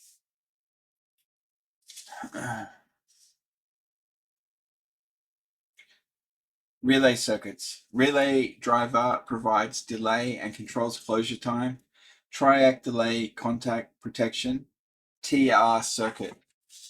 Relay driver provides delay and controls closure time. Okay. Triac relay contact protection. Oh yeah, it's hysteresis. So that it doesn't just flip on and off. That'll be what that is. TR circuit. I don't know what that means. I'll go and look it up.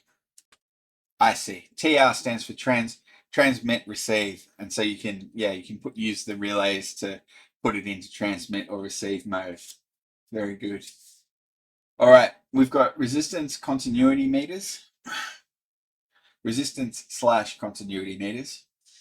Single chip checks resistance.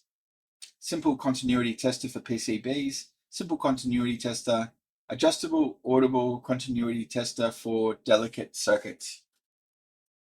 All right.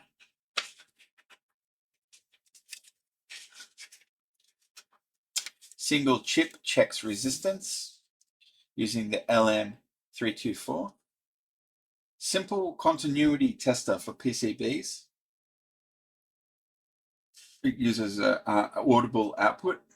Simple continuity tester. Also as a beeper, I guess. And adjustable audible continuity tester for delicate circuits. Okay. RF amplifiers. Scratchy foot. RF amplifiers. Low distortion 1.6 to 30 megahertz SSB driver. 1 watt 2.3 gigahertz amplifier. 5 watt RF power amplifier. 6 meter preamplifier provides 20 decibels gain and low NF. 125 watt 150 megahertz amplifier. 6 meter kilowatt amplifier.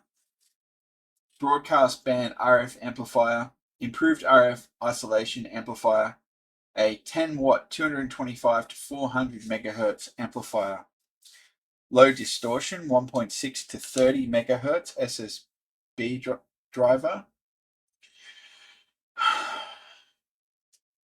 Is it some sort of sideband? I'm not sure what SSB stands for. I suppose I have to go look it up. Yeah, it means signal sideband, but honestly, I don't understand it very well yet. I'm trying to steer clear of radio electronics. So it's a rabbit hole I don't want to fall into. 1 watt 2.3 gigahertz amplifier, 5 watt RF power amplifier, 6 meter preamplifier provides 20 decibel gain and low NF. 125 watt 150 megahertz amplifier using some sort of a FET. DUT. Is it dual uni junction transistor? Maybe.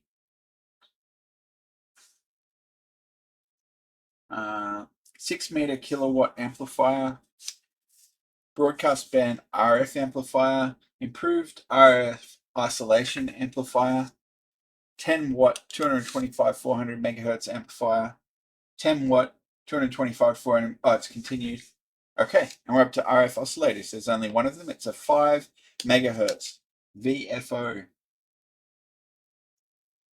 A JFET Q1 serves as the oscillator. D2 helps to stabilize the transistor by limiting positive sine wave peaks and stabilizing the bias. Output from Q1 is supplied to a class A buffer, Q2. It operates as a broadband amplifier by means of T1, which is untuned. Output amplifier Q3 is also a class A stage. A low-pass single-section filter is used at the output of Q3 to remove some of the harmonic currents generated within the system. The filter output impedance is 50 ohms. The injection level to the mixer is 600 millivolts peak to peak.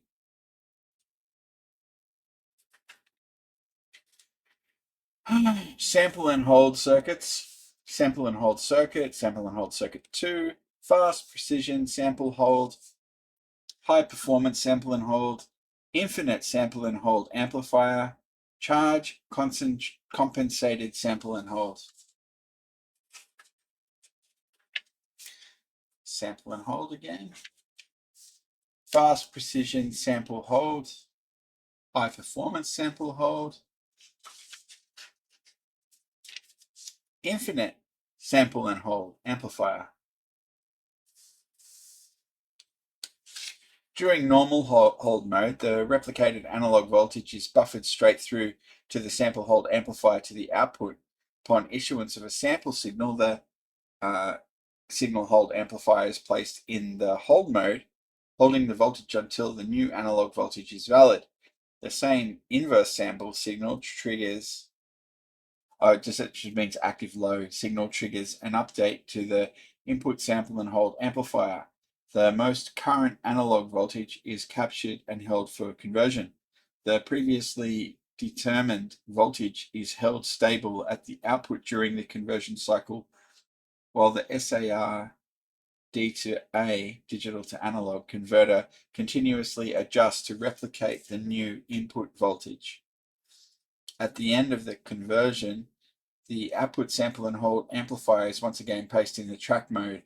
The new analog voltage is then generated.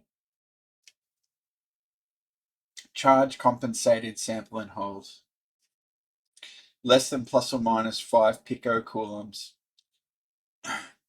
Charge transfer. Less than 5 millivolts sample to hold offset when CL is 1000 picofarad. Sine wave oscillators. Sine wave shaper, low distortion sine wave oscillator, audio oscillator, simple audio sine wave generator, low cost wire and bridge oscillator, modified UJT relaxation oscillator, produces clean audio sinusoids, a 555 used as an RC audio oscillator, wire and bridge oscillator uses CMOS chip, adjustable sine wave audio oscillator, one IC audio one IC audio generator, and simple two-tone generator. Okay, this is the sine wave shaper, low distortion sine wave oscillator, audio oscillator. It's implemented with the wire bridge. There you go. I've heard of the wire bridge. I don't really know what it is. Simple audio sine wave generator, low cost wire bridge oscillator, modified unijunction transistor relaxation oscillator produces clean audio sinusoids. There it is there. It's got the UJT and two capacitors, an inductor, and a resistor. Yeah, I'm going to put that down as a circuit of interest. So that's P 566. I'll just say UJT relaxation loss. All right.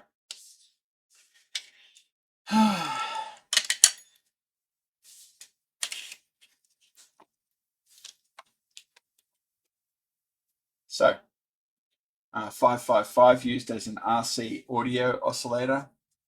We've seen that before in this book as well. Good old 555 timer. Wire and bridge oscillator uses CMOS chip. Adjustable sine wave audio oscillator. One IC audio generator. The IC is a micro A74 IC. Not sure what that is. Simple two-tone generator. Okay. Sirens, warblers, and wailers. Oh, gee, we've got a long list of these. Warble generator, wailing alarm, warble tone alarm, warbling tone generator, multifunction siren system, 7400 siren, toy siren, siren uses TTL gates, electronic ship siren, siren alarm simulates Star Trek red alert, Yelp oscillator, high power siren, hee-haw two-tone siren, varying frequency warning alarm. Warble generator, 2555s, 555s. Wailing alarm, also with the 555. Warble tone alarm, also with the 555. Here's a wobbling tone that uses FET. What is the 2N4871? Hang on. So the 2N4871 is indeed a unijunction transistor. We made a note about this.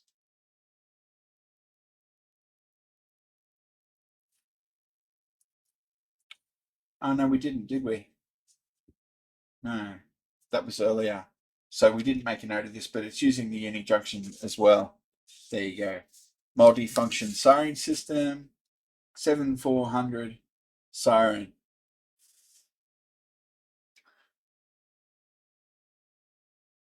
There you go.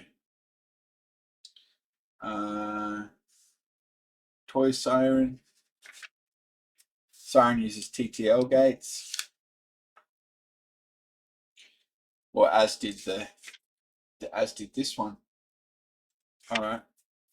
Oh, these are TTL. 7.4 might be CMOS. I'm not sure. Electronic ship siren. Siren alarm. Simulate Star Trek red alert. Yelp oscillator. High power siren. Hee-haw two-tone siren. Varying frequency warning alarm. Sound audio operated circuits. Hey Siri, what time is it? 6:16 p.m. Thanks, Siri. Sound activation's come a long way since 1988. Sound activated switch, sound activated AC switch, Vox box, color organ, basic color organ. Sound activated switch, sound activated AC switch, Vox box.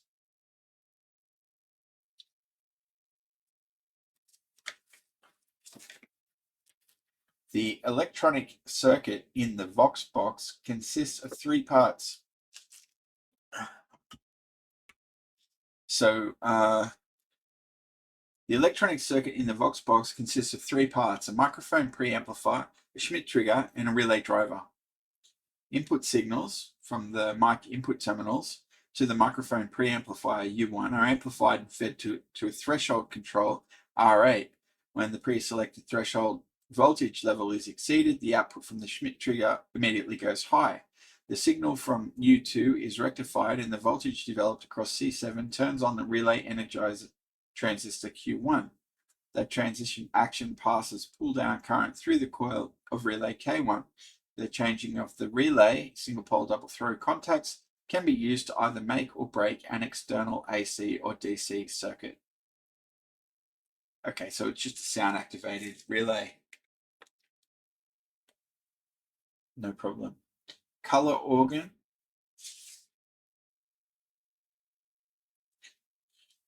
All right.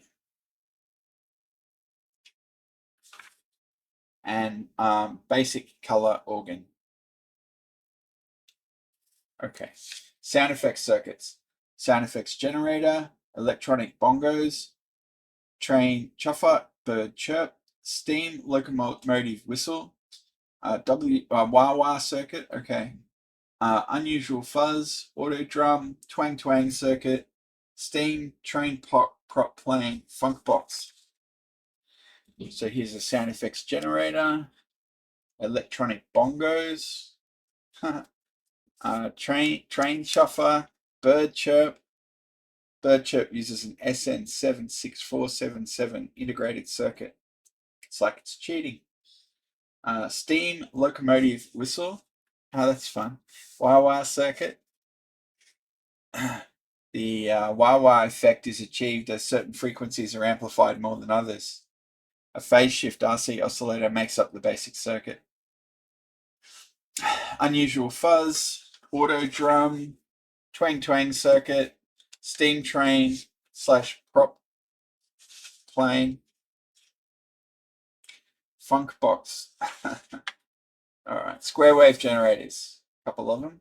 Low frequency TTL oscillator, square wave generator using a 555 timer, oscillator with frequency doubled output. CMOS 555 astable generates true rail-to-rail square waves. Square wave oscillator, astable multivibrator, 2 MHz square wave generator uses 2 TTL gates.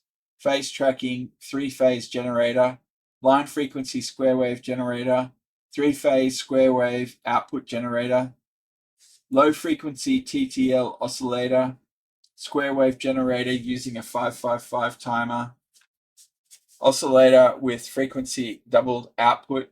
CMOS 555 astable generates true rail-to-rail square waves.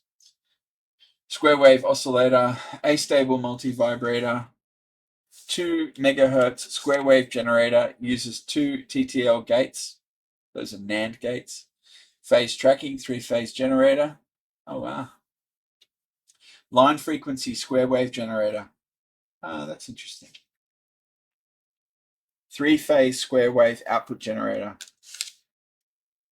Staircase generator circuits. Staircase generator and staircase generator 2.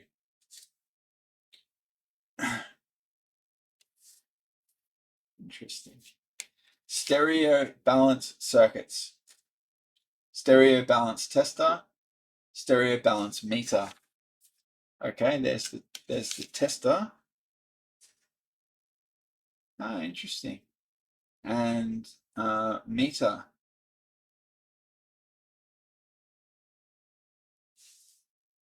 How does it show its output? Oh, it develops a voltage. Strobe circuits. Simple strobe, safety flare, disco strobe light. I used to think disco strobe lights were the coolest thing ever when I was a kid. And you could like dance around and you'd only see little bits of you. Yeah, that was awesome. I wonder if people still do that. Simple strobe. Okay, there's a simple strobe. Safety flare. Does it use a squib? Probably does.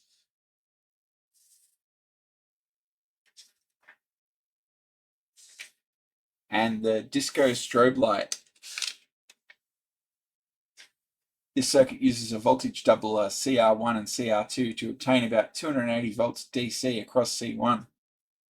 And it dumps it through some sort of a light. Switch circuits. Solid state stepping switch, AC static single pole double throw switch. There's our single state stepping switch and our AC static SPDT switch.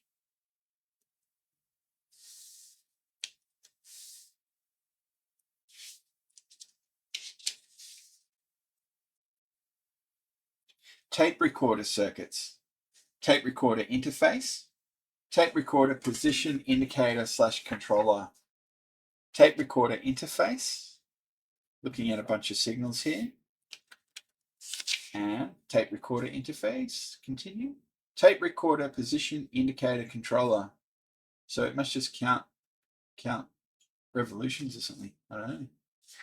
This circuit is representative of the many applications of up-down counting in monitoring dimensional position. In the tape recorder application, the load, register, equal, and zero outputs are used to control the recorder. To make the recorder stop at a particular point on the tape, the register can be set with the stop at a particular point on the tape. The register can be set with the stop point and the equal output used to stop the recorder either on fast forward play or rewind. To make the recorder stop before the tape comes free of the reel on rewind, a leader should be used. Resetting the counter at the starting point of the tape a few feet from the end of the leader allows the zero output to be used to stop the recorder on rewind, leaving the leader on the reel. The 1 mega ohm resistor and 0.0047 microfarad capacitor on the count input provide a time constant of about 5 milliseconds to debounce the reel switch. The Schmidt trigger on the count input of the ICM 7217 squares up the signal before applying it to the counter. This technique may be used to debounce switch closure inputs in other applications. Anyway, telephone related circuits. Now, of course, none of these will work anymore because it's all voice over IP. At least it is around here. You can't get a twisted pair copper line anymore. Who would have thought that the venerable telephone would become obsolete? I hadn't ever imagined it. When I grew up, I thought the telephone would be there forever.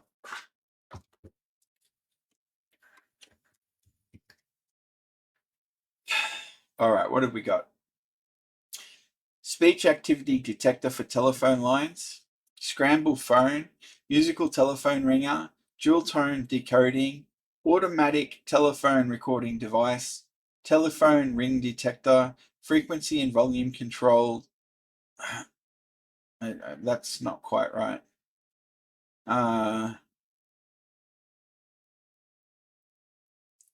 Maybe it is. Telephone ringing detector, frequency and volume controlled. Okay, music on hold, circuit monitors blinking phone lights, phone light, high oscillation telephone ringer, remote telephone monitor, plug-in remote telephone ringer, telephone hold button, telephone blinker, telephone in use indicator, tone ringer 2, speakerphone, speech network, programmable multi-tone telephone ringer. Speech activity detector for telephone lines. Speech activity detector for telephone lines.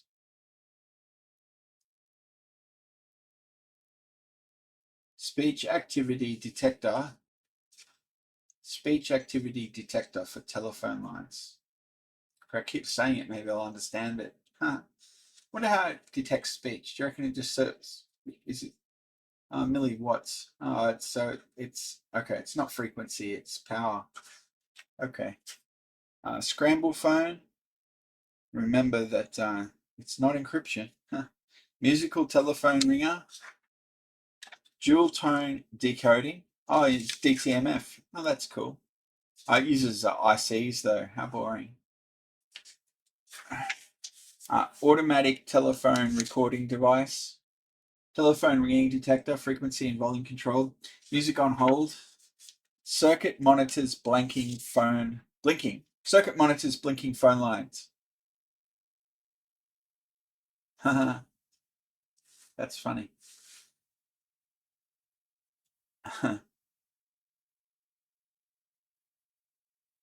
That's amazing. Phone light.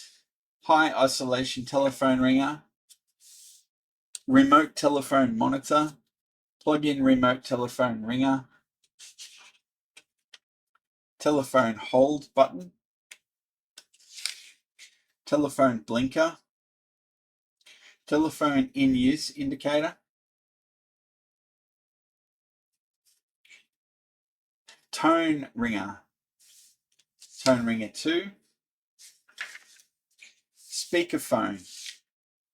Speech network. Programmable multi-tone telephone ringer. Temperature controls. Temperature controlling circuit. Temperature control low-cost temperature controller. Precision linearized platinum RTD signal conditioner. Low power, zero voltage switch temperature controller.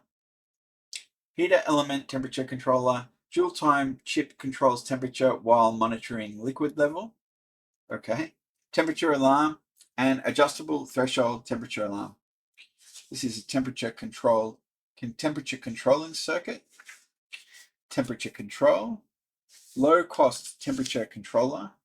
Precision linearized platinum RTD signal conditioner. Low power, zero voltage switch temperature controller. A lot of notes. Heater element temperature controller. Dual timer chip controls temperature while monitoring liquid level. Okay. Temperature alarm. Adjustable threshold temperature alarm. Okay. Temperature sensors. Dual output over under temperature monitor. Temperature sensor and DVM interface. Curvature corrected platinum RD thermometer. Thermocouple amplifier with cold junction compensation. 5-volt powered linearized platinum RTD signal conditioner. High-low temperature sensor. I'm going to take a quick break. All right, so dual output over under temperature monitor, temperature sensor, and DVM interface. DVM is a digital voltmeter. What do you reckon? Yeah, 0.1 volt per degree Celsius. The DVM gives a direct indication of the temperature of the sensor in degrees centigrade. The temperature sensor IC1 gives nominal 1 microamp per degree Kelvin, which is converted to 10 millivolt per degree Kelvin by R1 and VR1. IC2 is a micro power, low input drift op amp with internal voltage reference and amplifier. The main op amp in IC1 is connected as a voltage follower to buffer the sensor voltage at R1. The second amplifier in IC1 is used to amplify the 0.2 volt internal reference up to 2.73 volts in order to offset the 273 degrees below 0 Celsius. The output voltage of the unit is the differential output of the two op amps and is thus equal to 0.01 volt per degree Celsius. Yeah, I would be interested in that, but we're out of space, so there's no more interesting circuits today, unless it's a real beauty. All right, we've got curvature corrected platinum RTD thermometer. RTD, I'm gonna have to look that up.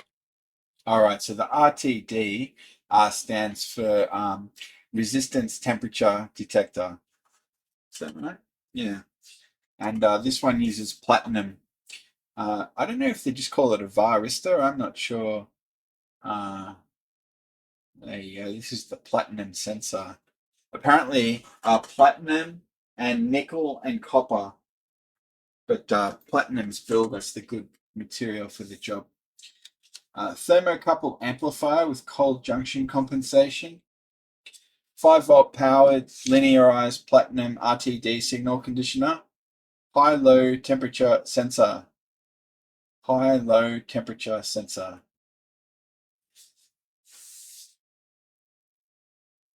Okay. A lot of coils in this thing. Wow. All right, 101, temperature to frequency converters. Temperature to frequency converter, digital temperature measuring circuit. All right, so this is temperature to frequency converter, and this is digital temperature measuring circuit. I don't know, does it just output some sort of serial signal, is it? I'm not sure. The output voltage of a thermocouple is converted into frequency measured by a digital frequency meter. The measuring set connected with NICR thermocouple permits you to measure the temperature within the range of 5 degrees Celsius to 800 degrees Celsius with plus or minus 1 degree Celsius error. The output thermocouple signal is proportional to the temperature difference between the hot junction and the thermostat kept at 0 degrees Celsius. It drives the voltage to frequency converter, changing the analog input signal into the output frequency with the conversion ratio adjusted in such a way that the frequency is equal to the measured temperature in degrees Celsius. Okay, so that's not digital. I guess it used discrete logic in here or something, did it? I don't know.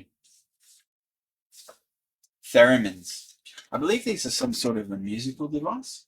Electronic theremin and digital theremin. Yeah. I'll get the lowdown. I'll come and tell you about it. Yes, that's right. It's just a weird musical instrument. It doesn't have any things. You move your hands around in front of some antennas and it picks it up. So there we go. It's called the electronic theremin. I'm pretty sure that they're all theremins are electronic. Anyway, and here's a digital theremin. There you go. Just a couple of integrated circuits, not much at all. Hex inverter and a phase lock loop. All right, I'm just going to check. Do I have any 4046s? Yeah, I don't seem to have those ICs, so I don't have the phase lock loop. And I have a hex inverter, but it's not the same number. All right. Now we're nearly finished. So this is thermometer circuits, digital thermocouple thermometer, remote thermometer, electronic thermometer, differential thermometer, basic digital thermometer, Kelvin scale with 0 adjust, centigrade thermometer, 0 degrees Celsius to 100 degrees Celsius. Digital thermocouple thermometer. Oh, it's also got a display. Cool. 7-segment display. Remote thermometer, electronic thermometer, differential thermometer, basic digital thermometer, Kelvin scale with 0 adjust. That's cool. Centigrade thermometer, 0 to 100. Tilt meters. Tilt meter indicates sense of slope. Differential capacitance measurement circuit. Ultra simple level. Tilt meter indicates sense of slope.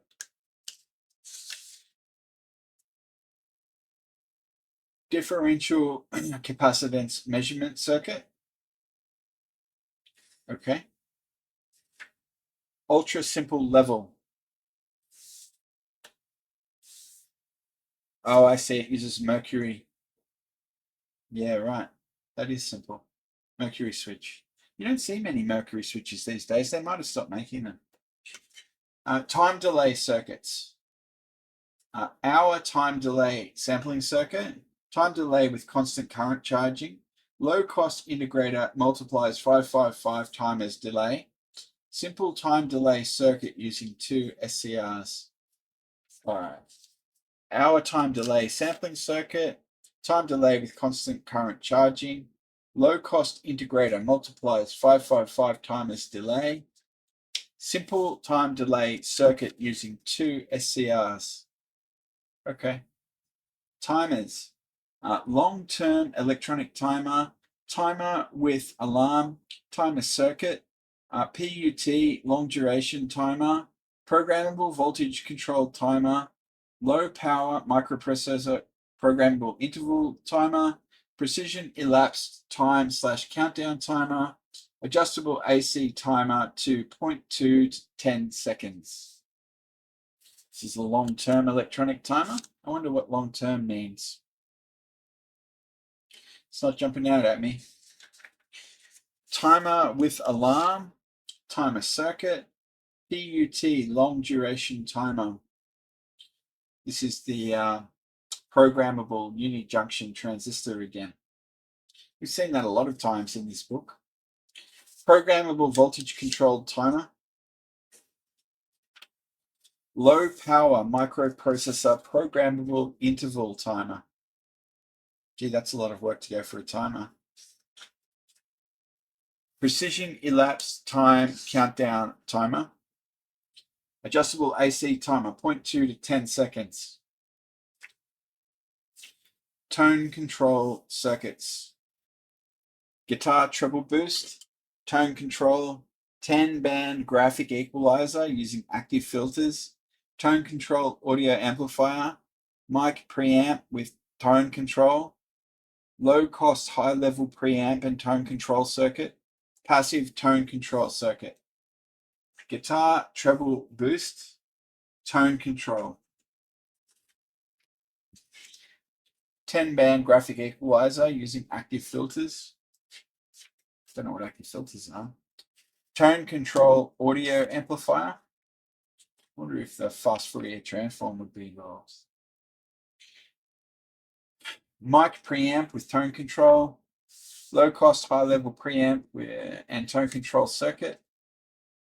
Passive tone control circuit. Touch switch circuits.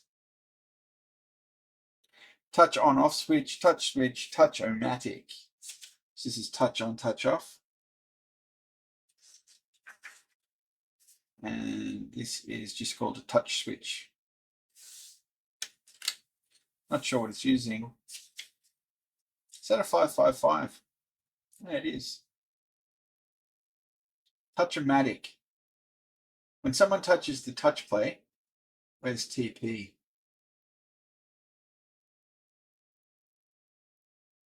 Oh, there it is, TP. The resistance of his finger, their finger, across points A and B is added in series to the combination of R1 and R2. Capacitor C2 begins to charge. All right. And that's it. That's it. So this is the source index, which is where all of the things came from. And then the actual index references the other volumes as well. Great. Well, we made it through. I'll throw you over to the farewell cam and we'll wrap up. That's a wrap. Wonderful. We made it through. I don't know how long it took us. We'll know soon enough. I'm going to go and do the editing of this video now and write it all up. And hopefully I'll get it out this evening in time for today. So I've still got a couple of hours to get it done. And I'm going to need them. It's going to be a pretty big job. Anyway, pretty happy to have made it through the second of these tomes. This one is the second one we did. There's more to come. So if you're interested, stick around. I try to make Friday is usually old book teardown day, sometimes new books too. So book teardown day is Friday. So we'll do another one next Friday, hopefully. And we'll just continue through the whole series of the Encyclopedia circuits until that's done. And then we'll find something else to look at. So I hope you enjoyed this video. Thanks very much for watching. And please remember to hit like and subscribe.